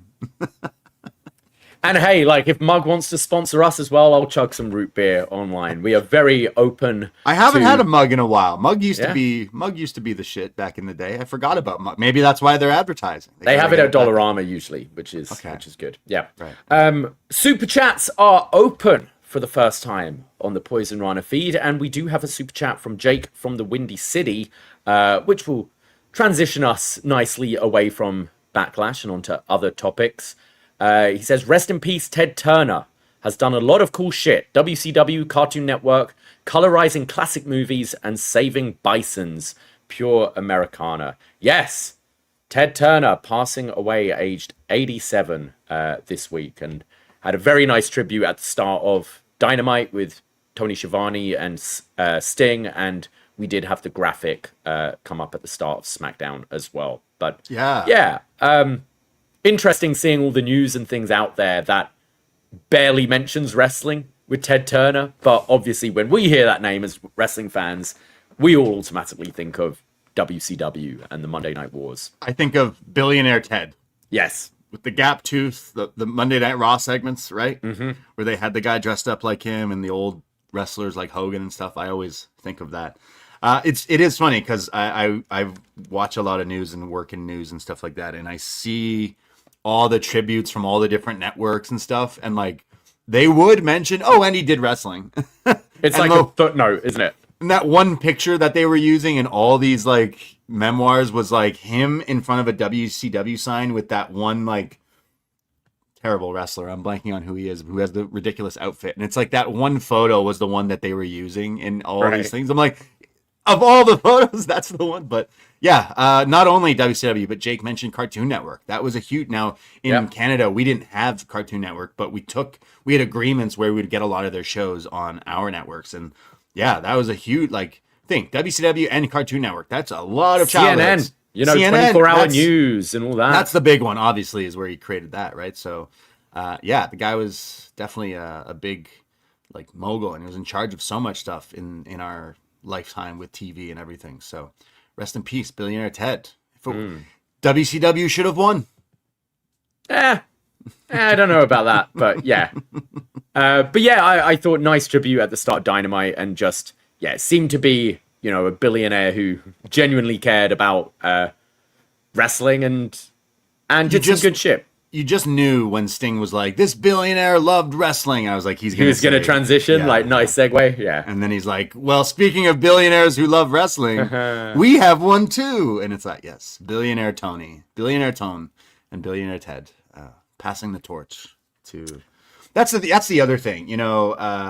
Eric Bischoff is always banging his drum about Tony Khan and AEW suck because they wouldn't give me a job, but they suck because Tony isn't getting the ratings that I got, and Tony is just using all his money anyways to do all of this. It's like, oh yeah, Eric, where did you get the money? Yeah, for what you did. Where did you get the money to pay Hulk Hogan? Oh, was it yourself? Or was it Billionaire Ted? I always thought about that. But I like the tribute with Sting off the top, and Tony Schiavone. Tony Schiavone had that shit on Wednesday night. He had some crazy shoes on. I'm not a shoes guy, but that guy was rocking those. I loved a few weeks ago. There's Taz is great, and I love whenever Taz is on commentary. But Tony was in the ring to do an announcement or something, and Taz just quite quietly goes, "Man, who's dressing Schiavone these days?" Oversized jacket. Jacket, and then some bright green New Balance sneakers or something. He had some expensive Nikes on this week, but he's always got some weird fit. But again, the dude's going through his midlife crisis, later life crisis. I love Tony Schiavone, but it is funny when they poke fun at him. What else? What did we have on AEW Dynamite? We're on the road to Double or Nothing. Felt like this week was an okay episode. It wasn't one of my more memorable ones for me personally, but I didn't really enjoy this week's show, and I think they've had an incredible run recently of really, really strong TV, and I felt this whole show was pretty skippable. I guess the biggest news is we now know the stipulation for MJF versus Darby Allin at Double or Nothing, which is MJF's hair is now on the line. Oh, right. Yes. What did you think of that, and what do you think of that stipulation? I did like the segment with MJF overreacting about that, but it does kind of signal that MJF probably is not going to shave his head. Therefore, I think, as funny as it is of wrestling, and we've totally talked about old school lucha, mask versus hair, etc. But part of me is it's more believable that Darby could retain if the stip was the same stip that he gave Hangman. Hey, I'll beat you, I'll fight you, but you do have to give up the world title stipulation. Whereas this is more classic, hey, look at your hair. Everyone knows about the visit to Turkey and all that. So it goes both ways, where I think this is more for the general masses and population, this guy's hair is on the line, then that's a big deal. But to me, it just definitely tips me off that he ain't going back to Turkey, so he's winning the title, I think. I feel the complete opposite to you. You think he's going to shave his head? No, I think it's more believable now that Darby could win this match, because there's no way MJF is not going to be challenging for the title again, especially so soon after the Hangman thing. And I think if they'd have done that thing, it was maybe to make you think, oh, it happened with Cody, it happened with Hangman. You can't do that with MJF, especially as a heel. You need him in that position. Whereas, his hair can grow back. It's not particularly long. I don't know. Oh yeah, I've done my research. Yeah, after about 6 weeks after hair plugs, you can shave your head and it can grow back. Interesting. So, Okay. you know, it's not like his hair's very long. Have it shaved and in a month he'll have hair again, you know? I mean, so I think it's more believable, and, you know, we've got a few shows. Maybe this Derby run's going well. I don't see it going all the way to All In, but you could have MJF lose this, do the bald thing, and then, you know, turn super nasty and start doing some real horrid shit to Darby to get that match. And we've seen title matches on TV as well, so you could have him drop it on TV and not even on a pay-per-view. So you think MJF is going to shave his head? I think it's more believable than him never challenging for the title again, and I could see him shaving his head, yes. Whoa. I could already see the Burberry Vince McMahon-esque do-rag. The Kurt Angle wrestling, you know, Rick Steiner headgear thing as well. Like maybe he's like, oh, you know what? I need to go back to Turkey to like fix something up with my hair. They need me to shave it all again. Hey, what if I? Or, you know, like a movie role demands it or something. You know, there's a chance. I've said the last few while, like MJF has been killing it for me in 2026. I tune in every week to hate this guy, and that's his job, and he understands it completely. I fucking love MJF. Like I thought 2026 it was gonna be a little rocky since coming off his last reign. Like they're still doing a little damage control with that babyface turn and the whole Adam Cole stuff a few years ago, but he is crushing it. So I agree with you. Like this is a bigger deal because if you explain to your friends that you dragged along to the show or to watch the show, like, so if this guy loses, he's got to shave his head, and it's like, wait, what? This guy? And then they mention the hair plugs and the turkey stuff. Then it's like, well, that was expensive, and it probably took a lot for him to do. So he can't just shave his head again. So oddly enough, adds a whole lot to. If it was just random two people, like, yeah, and you have to shave your head, it's like, no, this guy's been trying to get his hair back. So I don't know. It's MJF's great at finding fresh things to make you hate him and make like the hair plugs thing has been.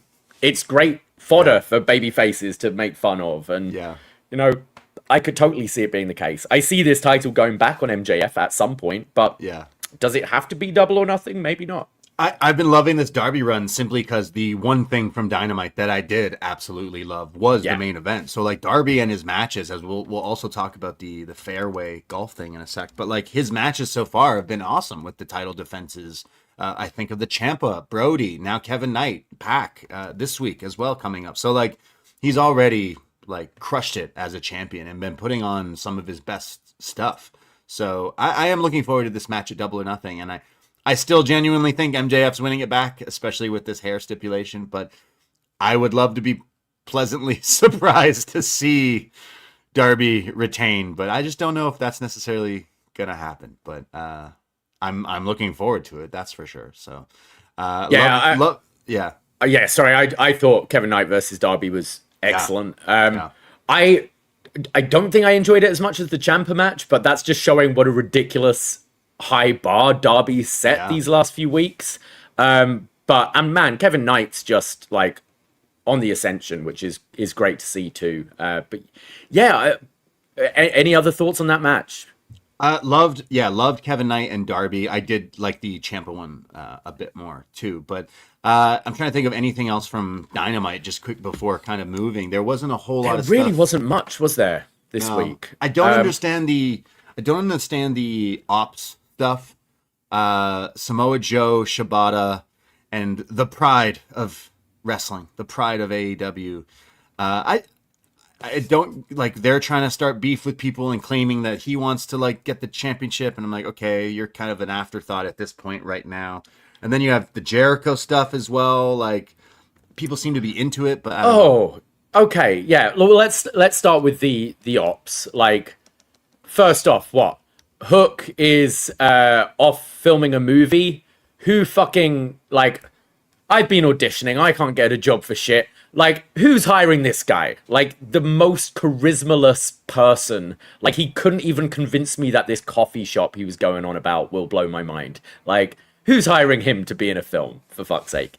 But I think we're I think we're trying to set up Samoa Joe versus Ospreay at Double or Nothing, which, yes, this whole Death Riders will and the Ops wanting Will on their side as well thing is a little weird. I've been enjoying the Death Riders stuff more so than the Ops stuff, but Will Ospreay versus Samoa Joe, like, I don't really care how we get there. Like, that does sound like a good match to me. That's like, I can't think of seeing that match before. I feel like maybe they had one, but no, they haven't, right? Okay, so yeah, I mean, it's still interesting, and I know that's probably on Ospreay's dream match list, considering he always goes on about how much he loved watching Joe when he was young. So that is a weird one. It's not necessarily something I would have penciled in, but I also am. It sounds intriguing. It sounds interesting. I'm wondering how that would even look like in 2026. So yeah, I think I'd be okay with that being added to Double or Nothing. You know what the funniest thing was, though? The beginning of the Ops promo is like them setting up the camera, because they're like, we're setting this time up to talk to Ospreay and the people. Yeah. And it's Shibata who's like roughing up the camera guy. Yeah. And Joe stops him. And if you heard him, he goes, hey, whoa, don't touch them. They're union people. They get weird about that. Yes.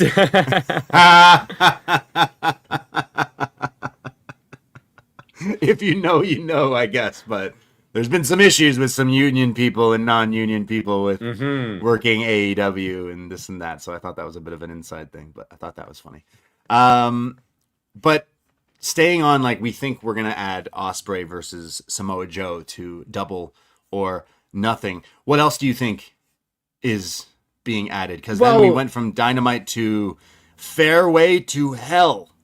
Well, we did have announced on Dynamite Stadium Stampede, which this one feels completely out of nowhere. These, you know, we were talking about there being an Anarchy in the Arena or a Stadium Stampede at Double or Nothing, as is tradition. And we were going, maybe it's, you know, Death Riders and the Ops and the Dogs are in there or whatever. And then out of nowhere, it's Jericho challenging the Demand to a Stadium Stampede match. And on Collision, we have the at least the babyface team fully announced, which is Jericho, Bobby Lashley, Shelton Benjamin, Jack Perry, Kenny Omega, Matt Jackson, and Nick Jackson. And they're taking on The Demand, Mark Davis, and 3 Don Callis members. This will be fun, and will certainly be fun watching this one live, but this just seems like the most random thrown together Stadium Stampede they've done. I'll tell you, as someone who now we are going to this show, I can't say this is... I'd say there's a little bit of a letdown seeing this announcement. I was a little, but I knew they were going in some direction with Jericho and the Hurt Syndicate, obviously from Dynamite. But then for Jack Perry to just be like, oh yeah, plus the Elite are going to join in and we're going to face... I'm like, all right, I'm sure when this ends, we'll be like, that was fucking awesome. It was very entertaining and some crazy shit happens for sure. But on paper... I can't say this is okay. Maybe it just starts because Jericho's in it, but I don't know. I mean, are we gonna get Judas just on repeat? Do you assume? Oh, for fuck's sake! Probably. I guess. I don't know. This one sounds the weakest that they've ever done, and the weakest that they've thrown it together. Why are you fighting? Well, I was feuding with that guy, and you're feuding with that guy. I wonder. I mean, man, it's as soon as the Hurt Syndicate came out, it's like, dude, how long have they been feuding with the Demand now at this point? Oh, yeah. Months and months and months. But, like, this will be fun once these matches are always fun. It's just kind of nonsensical how we got there. But I wonder, the thing that I don't mind about this is, you know, in the past we've had, whether it be a Stadium Stampede or Anarchy in the Arena, and then pretty much a month or so later, it's... Blood and Guts with essentially the same teams, maybe a couple of substitutions. I think maybe this time the Blood and Guts match will be something completely different, not involving any of these people. And at least that will feel a bit more fresh. So maybe we're doing Death Riders, United Empire or whatever. Maybe that's Forbidden Door. You know, Blood and Guts typically on a Dynamite. Maybe you do it as a Forbidden Door thing with United Empire and the Death Riders. And that's the reason why Tony likes his traditions. So we're keeping Stadium Stampede for this, but let's do completely different characters that we're not going to be using in our Blood and Guts match.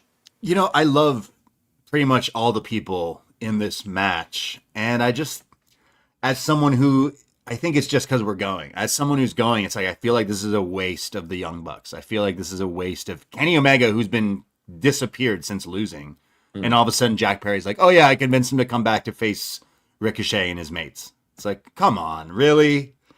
Really? I just don't buy it. And, you know, I've been really high on AEW, especially the last few months. I just think this is a missed opportunity of, like, why are we using these people in this kind of way? If you were to lay out all these people and go book Double or Nothing, I feel like there's such a... Okay, Hurt Syndicate could face the Young Bucks in a tag match. You could have Kenny face Mark Davis one-on-one. He just won that title. You could have Jericho face Bobby Lashley one-on-one. Sorry, they're on his team. But, like, there's so many matches I want to see out of it, and instead I'm getting a match that I'm like, I'm sure it will be awesome at the end of it, but I'm not going to lie and say this is necessarily thrilling me.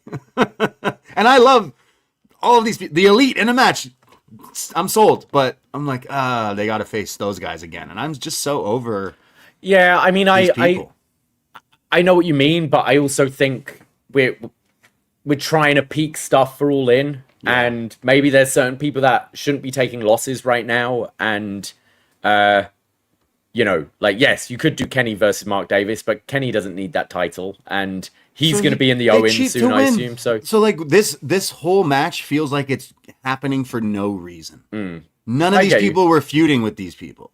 Like, you know what I mean? Like, does that make sense? Like, why would Kenny return and the Bucks return to go face these people in honor of Jericho or Jack Perry? It just does. It's backwards. Yeah, it doesn't make sense to me. And that's it's to feud with the Don Callis family, right? So... Yeah, but the two best members are already in a match against each other. So what? We're getting fucking Lance Archer and Hologram, which he's sick, but like, come on. I mean, it could be Andrade. It could be like there's loads. Andrade should be like in a featured match. It should be Andrade versus, you know, Kenny Omega in the pay-per-view. Like, I'm just pissed that we're wasting all of these people for this match. Again, I'm going to eat my words because at the end of it, I'm going to be like, oh, that was a lot of fun. But I can't lie and say that this doesn't necessarily get me hyped. But I could be wrong. We also had the announcement that the Owen tournament's coming back, and I believe they said we'll be finding out the brackets on Wednesday. So 8 names in the Owen. Who do you see being the 8 for the men's tournament? Gonna be Bishop Khan. I mean, Archer. I think the final will be Kenny and Ospreay, so I'd see them on opposite blocks, and then probably, I mean, do you just load it like Takeshita, Okada, who your other Andrade? Well, I imagine they're already in champions, there. Right? Like, I guess you've had them call. Yeah, they've had like. They've said I wanted to go for the title. I feel like they will load this up. I think the final will be Ospreay and Moxley. I think. You think Kenny v Moxley as the final? No, sorry, Ospreay and Moxley. Sorry, okay, yeah, Ospreay and Moxley. Yeah, I think my hopes and dreams of Kenny versus Ospreay at All In are slipping away week by week, but that could be intentional. That could be them, you know, there is pay-per-views and cycles way before we get to that, so you could easily get back to that. I'm just not sure I'm feeling that anymore. I do think the main event will be Ospreay versus MJF. Okay, at All In. I think the Owen final will be Ospreay and Kenny after that, like little sit down thing, and Ospreay wins. But I think you could like amp up the story a bit about Kenny's doubts and where he is in his career and wants to headline Wembley, and you can they did a great job last year with Hangman and Ospreay being the final, because you could realistically see both ways. But last year was different because the Double or Nothing main event was the finals. And now Double or Nothing won't have, like, I don't think we'll have anyone. Maybe we will get an Owen match on the pay-per-view. I think it's after Double or Nothing, though. Yeah, I imagine maybe it being Redemption being the final. You know what? I'm not feeling this pay-per-view build so far. Like, I've been loving the weeks of TV, maybe minus this week's. I just feel like this is already the leftover pay-per-view. You gave us the one match right away, you're like, hey, Okada Takeshita is actually happening. And you've built that up for a long time. So, like, cool, that sells itself. But everything else so far is looking like, oh, I don't know what to do with Tekla, so let's put her in a 4-way. Oh, I don't know what to do with these 12 people. Let's put them in a stadium stampede. It's like rematch, third time of FTR and Edge and Copeland. And that's at the point is what's advertised right now. And I hope we get there's Swerve. A lot to fill up in this. We'll get Swerve Bandito. That'll Swerve be on Bandito there. could definitely be a show stealer for sure. But yeah, I know we recently, just literally this week, made plans to go, but I'd say it's a one match show right now for me where I'm like, that's the one thing I'm like really amped up for. And I'm sure they'll add some stuff, but I don't know, this week was a bit of a left turn for me. I was like, oh, okay. They are certainly struggling with the women's division, and like it does feel like Tekla is like, how many times is she gonna have a match with Jamie Hayter at this point? And I could see Mercedes coming back quite soon. I don't know if that's to feud with Willow or to be in the Owen tournament. Maybe she's a back-to-back winner. Like, I think Mercedes Tekla should be the match at All In. But I feel Tekla's gone through the rest of the division already. There's really no one interesting for her to face at this point. They've definitely done a good job at building the women's division, but I think they're all like at this mid-card level, bar like 3 of them, and you burn through those feuds so quickly, which is a shame because I think Tekla's been one of the most entertaining things on TV on AEW recently, but just doesn't have the dance partners to go with.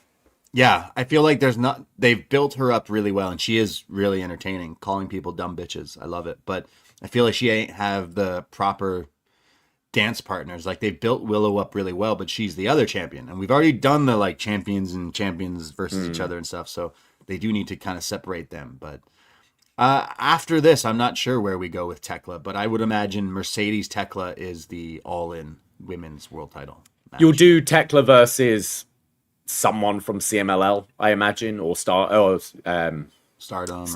Yeah, maybe at Forbidden Door. That's a nice little stopgap. But yeah, it's the difficulty with there being all these pay-per-views now. Like, it's trying to find these fresh matches, and especially when they burn through a lot on TV as well. So we went from Dynamite to they did a 3-hour Dynamite where they added an extra hour of Collision, but then they did the 1-hour special on Saturday night.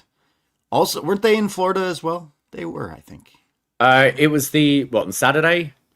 Yeah, I think it was Fairway to Hell. Where was hilarious? This? So AEW does a show on a golf course. Yeah. Did Renee call it Top Golf? Yeah. So have you seen this in action? How it's like actually used? No. So it's pretty cool. Like, you know those like golf simulator things where you go like they used to have it at Charlotte's room where you hit it into the screen. Think that, but like a massive screen that's going round.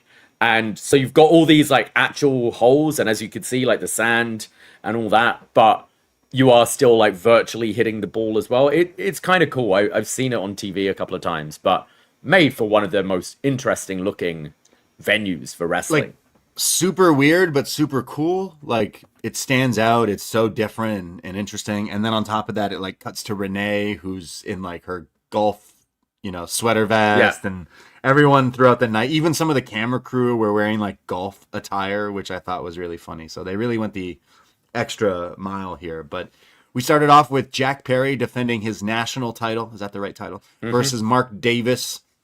And Mark Davis beats the shit out of him and takes the title from Jack Perry. A title change here, bringing some gold to the Don Callis family, and then even had Ricochet out there with the visor upside down in his pink polo, which I thought was a nice golf fit. But pretty fun opening Ricochet match. screwing Jack out of this. He cost him the belt, because they'd been beefing, which sets up the stadium stampede. But fun opening match. Mark Davis has been on a rip lately. I've been loving this guy, and he's been, tag team, then injuries, then his buddy gets a huge singles push, and then he comes back and there's injuries, and then his new tag team partner gets injured, and then yet still manages to rise to the occasion. And I think this guy has had a great year, and I think he's an incredible incredible hand. You can now literally book any match on Dynamite or Collision and go, hey, look, this guy, Mark Davis, is going to fight someone. And I know it's going to be a fight, essentially. Like, you've already put that into my brain that this guy is a beefy beast of a man that I love seeing him beat up people. So I thought this was fun. This definitely felt like, the Ospreay win and then this is like kind of a recognition to Mark Davis. Like, you've been doing great, have a title. This title should not exist. Like, I agree. This title is meaningless. I don't even know what it does, what it means. What is the national title? Did Jack Perry defend this elsewhere? I know he said he was, but that was the idea, that this is going to be a touring title. I've certainly not really seen any highlights on Dynamite or Collision of this title being defended elsewhere. Maybe once, but good for Mark Davis. I thought the match was fine. I've been really enjoying Mark Davis' work recently. I would have liked to see him as one of the challengers for Darby Allin on one of these Dynamites or Collisions, because I think that match sounds awesome. But yeah, I haven't really... Okay, so Jack Perry defended it once outside of AEW. And that was on... no, he hasn't defended it at all outside AEW. So what is the point of this fucking belt? I don't get it. But good for Davis at the same time. Davis, though, when they did the interview afterwards, it's like Don Callis celebrating. Now, I'm not sure if this is just because Don Callis is this heel character, but basically it's like, hey, Mark Davis just won you some gold. And he's like, haha, and yes, and like later on, we're going to win more gold and like all this stuff, and then just walks away. And then Davis is just stood there, and then he's just like grinning. Yeah, I won the belt. It was kind of awkward, but I was like, shouldn't you be focused on him? We had the Divine Dominion do a squash match. They're doing the 5-minute thing. If you can last 5 minutes, we'll give you a title shot against us. And they beat some jobbers pretty quickly.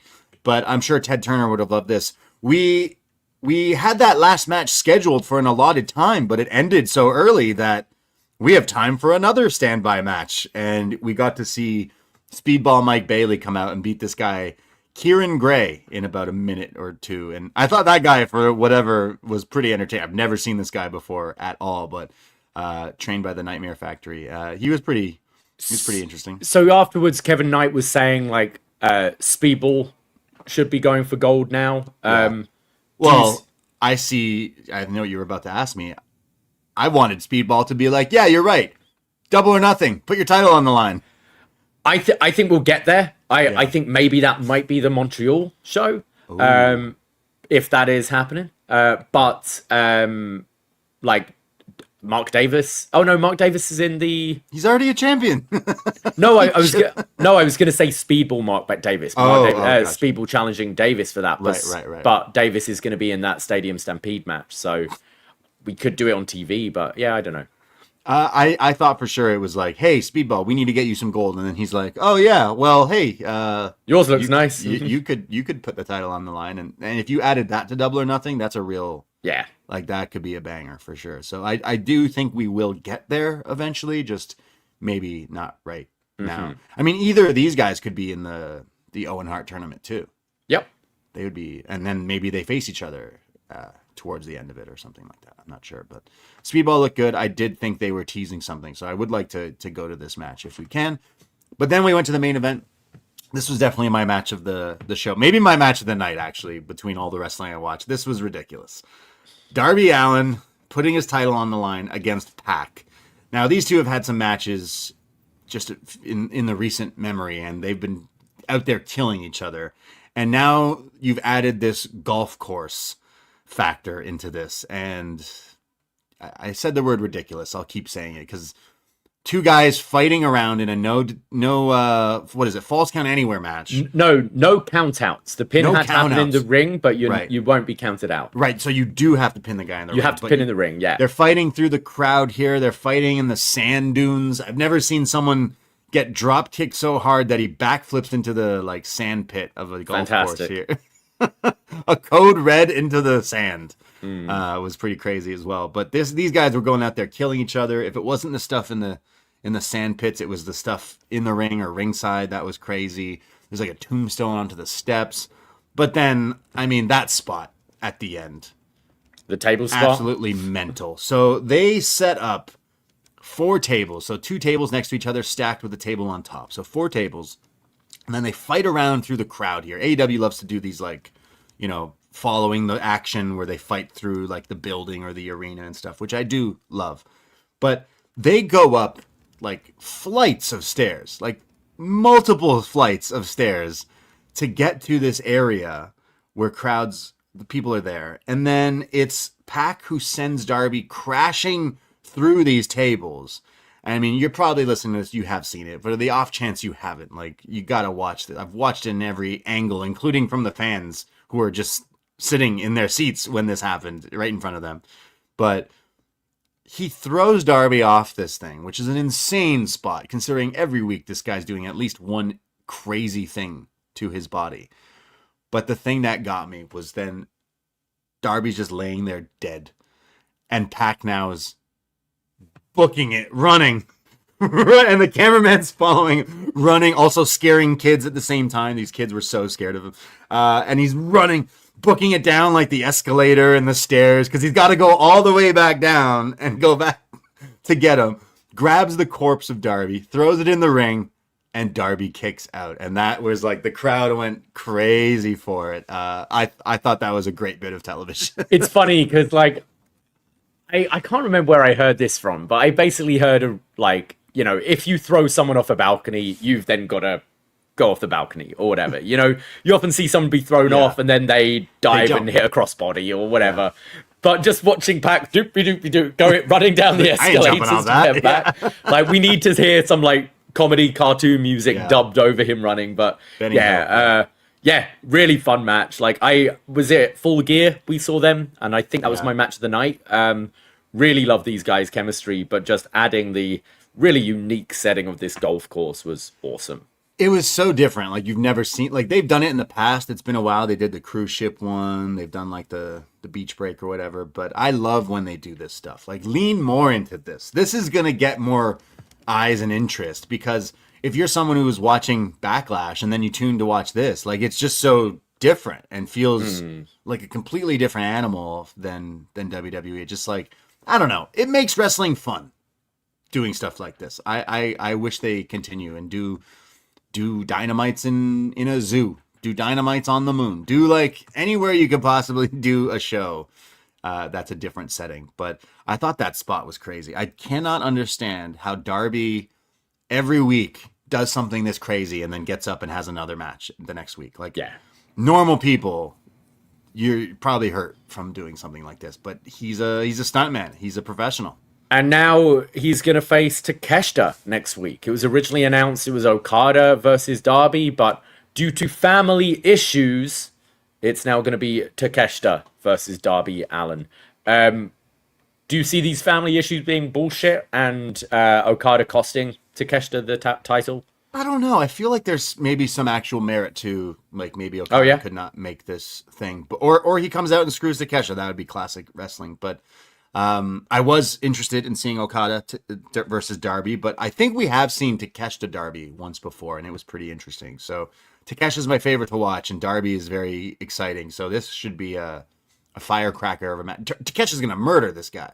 He's going to, like, dummy him, and then Darby will come back and win. So I'm excited. That's a solid main event to look forward to. And again, I thought this special was weird. It's like an hour only, and there's some good wrestling and some interesting stuff, but I kind of liked it more than Dynamite because that main event was just so explosive.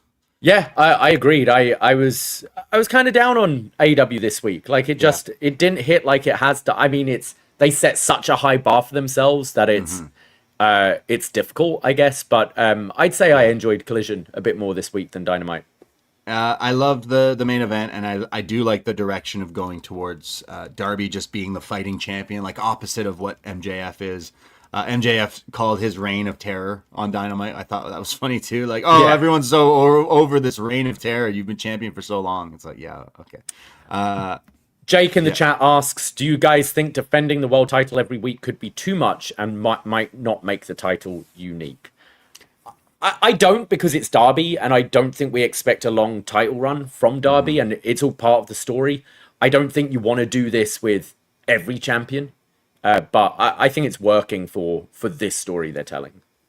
That's totally fair. I do think it adds something to it. Like, he's made it clear, like, every other champion doesn't do this, and I'm going to do this with the world title. Like, I deserve to be champion, and I'm going to fight every week. So yeah, it's classic babyface stuff, and it makes every week more interesting because you know you're getting a solid matchup. Like, every week so far, he's had a really compelling match. So I do think he's losing it, and that's maybe a part of why if he didn't defend it and he just loses to MJF at Double or Nothing, then what is that reign? But already you'll talk about this from years to come of like, well, he was champion for only a few weeks, but in that time he did the golf match, he did the Ciampa match, the Brody and like Takeshita, like, so it's already been a better title run than other champions and more defenses than others, you know, like. Yeah, like the title a longer time. You just said Jack Perry was this national champion and like what defended it a few times. I couldn't tell you, and yet Darby's run is already like obviously is the world title, but still, I wasn't too high on AEW this week as I have been in the past few weeks because I thought they've been on a crazy run, and I think you're right. It's just the bar is so high every week that when it's not as a strong episode, I'm like, I didn't like that as much, but I still really enjoyed the stuff on TV, but I would say my match of the week was that Darby Pac no count out was a highlight. But anything else you see added to Double or Nothing? I think Swerve Bandito, if it's not Kevin Knight and Speedball, I'm sure Kevin Knight will have a title defense in some way, shape, or form. Yeah, maybe you could do Kevin Knight Andrade if Andrade's not in that Stadium Stampede match. Like, that would be something I'd like to see. You've got Bandito and Swerve being added. Do you see like a Brody King match maybe on the card?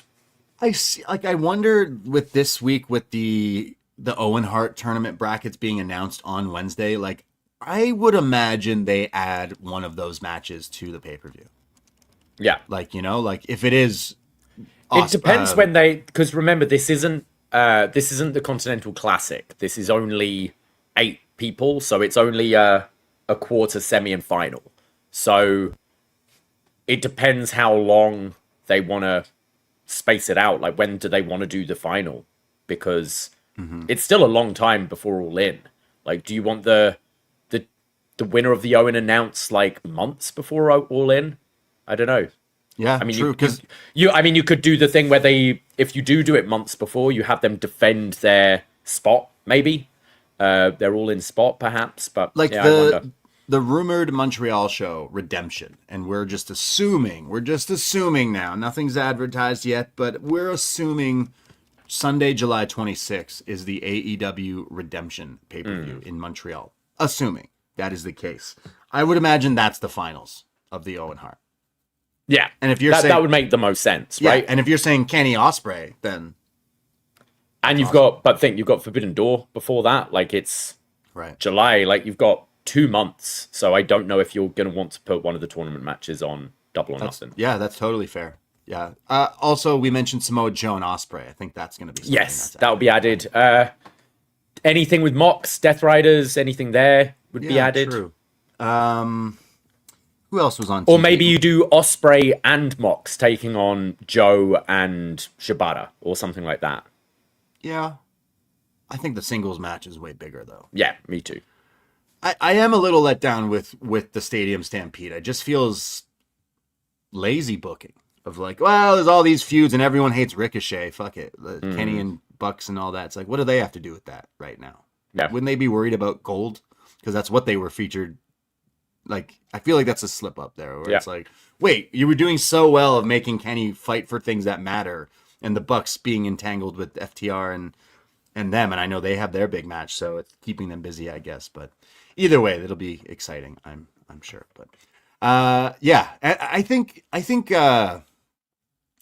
Roosh will be featured in something because he was on Dynamite in that like squash. Oh, he's been doing his squash. Yeah, they've been like really trying to push him as something. So whether he's in the Owen or something like, or he goes after Kevin Knight, maybe, or something like that along those lines. But Andrade would be an awesome match too. So there you go. That was everything from AEW this week. We'll see what happens this Wednesday with Darby versus Takeshita. I definitely will be watching. Anything else from the world of wrestling before we sign off? Oh, there's one big thing, bigger than wrestling. BTS. Oh, right. Arena yes. Mexico. BTS show up. They're touring and they're in Mexico City and they performed last night. But Friday night, they were all sitting front row in lucha masks. And Mystico comes out with a custom Mystico BTS like denim jacket that's all bedazzled. And clearly he's a fan. I've learned that Mystico is a fan of BTS and maybe vice versa. But they did so many like angles and part of a match where they kept going over to BTS who were sitting front row and like interacting with them and everything. We've seen some other celebrities like Bad Bunny who's been front row wearing a lucha mask. Maybe he was just trying to hide from Triple H, so he knew he wasn't there. But BTS being like one of the biggest things going in the like they feel like one of the biggest acts full. If it might be Taylor Swift, BTS. I could be wrong. It could be BTS, Taylor Swift. But it's just funny whenever like the world crosses over in the world of wrestling. But I will say it's even cooler and more organic when it's not WWE. like they could have easily shown up at a SmackDown and been like, look, BTS, and they would have just hoard them out ridiculously.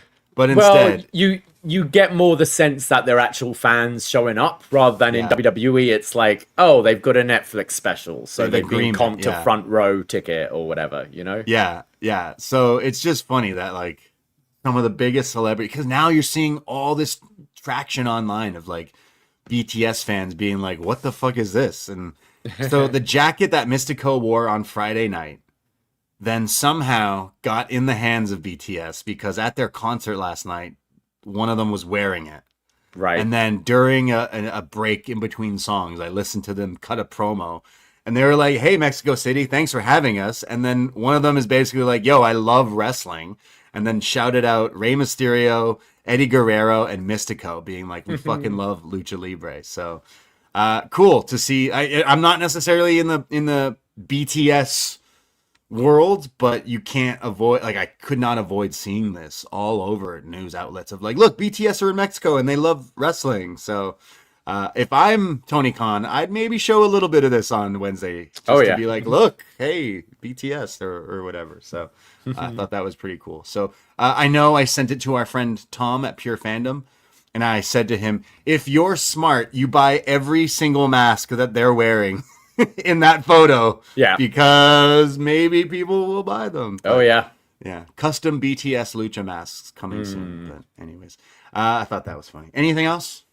I think that's everything that I watched this week. I can't think of much more.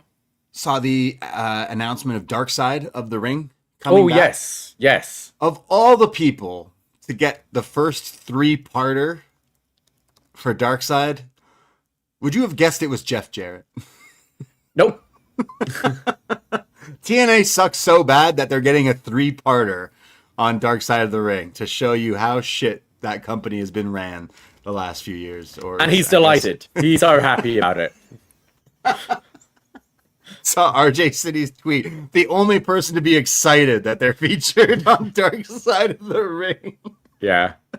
Well, him and Zach Gowen, I'm sure, because he's also one of the episodes. So we got Zach Gowen. We've got Big Boss Man, Paul Orndorff, Missy Hyatt, Necro Butcher versus Samoa Joe. We're gonna have to re-release our best death match ever. That's so weird. I imagine that's going to be similar to like maybe the Nick Gage one. You know, we've seen a couple of deathmatch ones where it's like, you know, where it went maybe too far.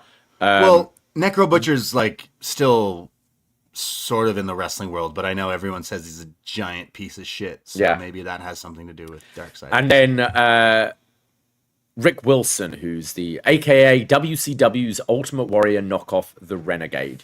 I always enjoy this show. There's like, I don't really, I know Big Boss Man passed away young, but I don't really know much what's dark about any of this stuff. So it's all going to be pretty fresh to me this season. It does also feel like, you know, we're season 7 of Dark Side of the Ring. There's a big dark story that just hasn't been touched on at all, and that is Vince McMahon, right? It's like you're doing this announcement, and it's like, okay, we're doing 3 episodes on TNA, but still no. I imagine maybe there's legal things, and you don't want to be fighting TKO with that and their money and whatever. But it just feels like a glaring omission at this point. It does feel like, we're going to Zach Gowen before we go to Vince McMahon. Like, it does feel a little like, wait a second, there is a big dark period or cloud that we're maybe skipping over. But I will say, some of the episodes in the past seasons that I felt going into I didn't know about, or was maybe a dark area or something, I wasn't like, turned up being some of the episodes that I love the most. Yeah. Like some of the, like, I'll always go back to that Earthquake episode. I'm like, why the hell is Earthquake getting an episode? But then I loved it.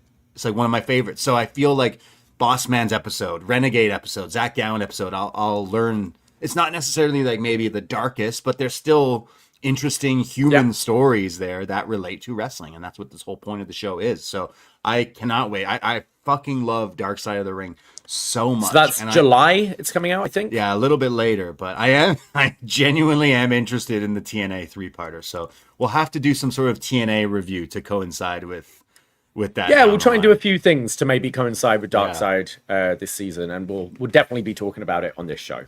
Really excited to see that they're coming back. I'm really happy about that. So it'll just be Jeff Jarrett banging Karen Angle. Oh, we need a whole episode on that. The whole episode, really. Yeah. Wonder if we got Kurt interviews for that. Interesting.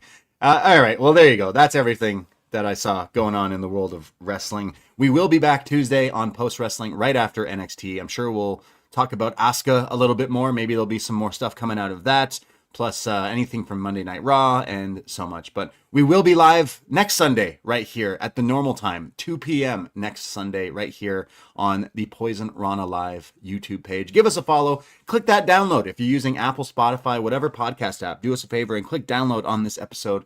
It will help us out in a very nice way. And you want to hear more, patreon.com/poisonrana. Check out all the other shows. Our best match ever, Hulk Hogan. Best match ever, Tanahashi, coming out this week.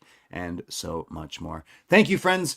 We will talk soon. Happy Mother's Day. Take care. Goodbye. And be safe. Ahoy! Poisonrana.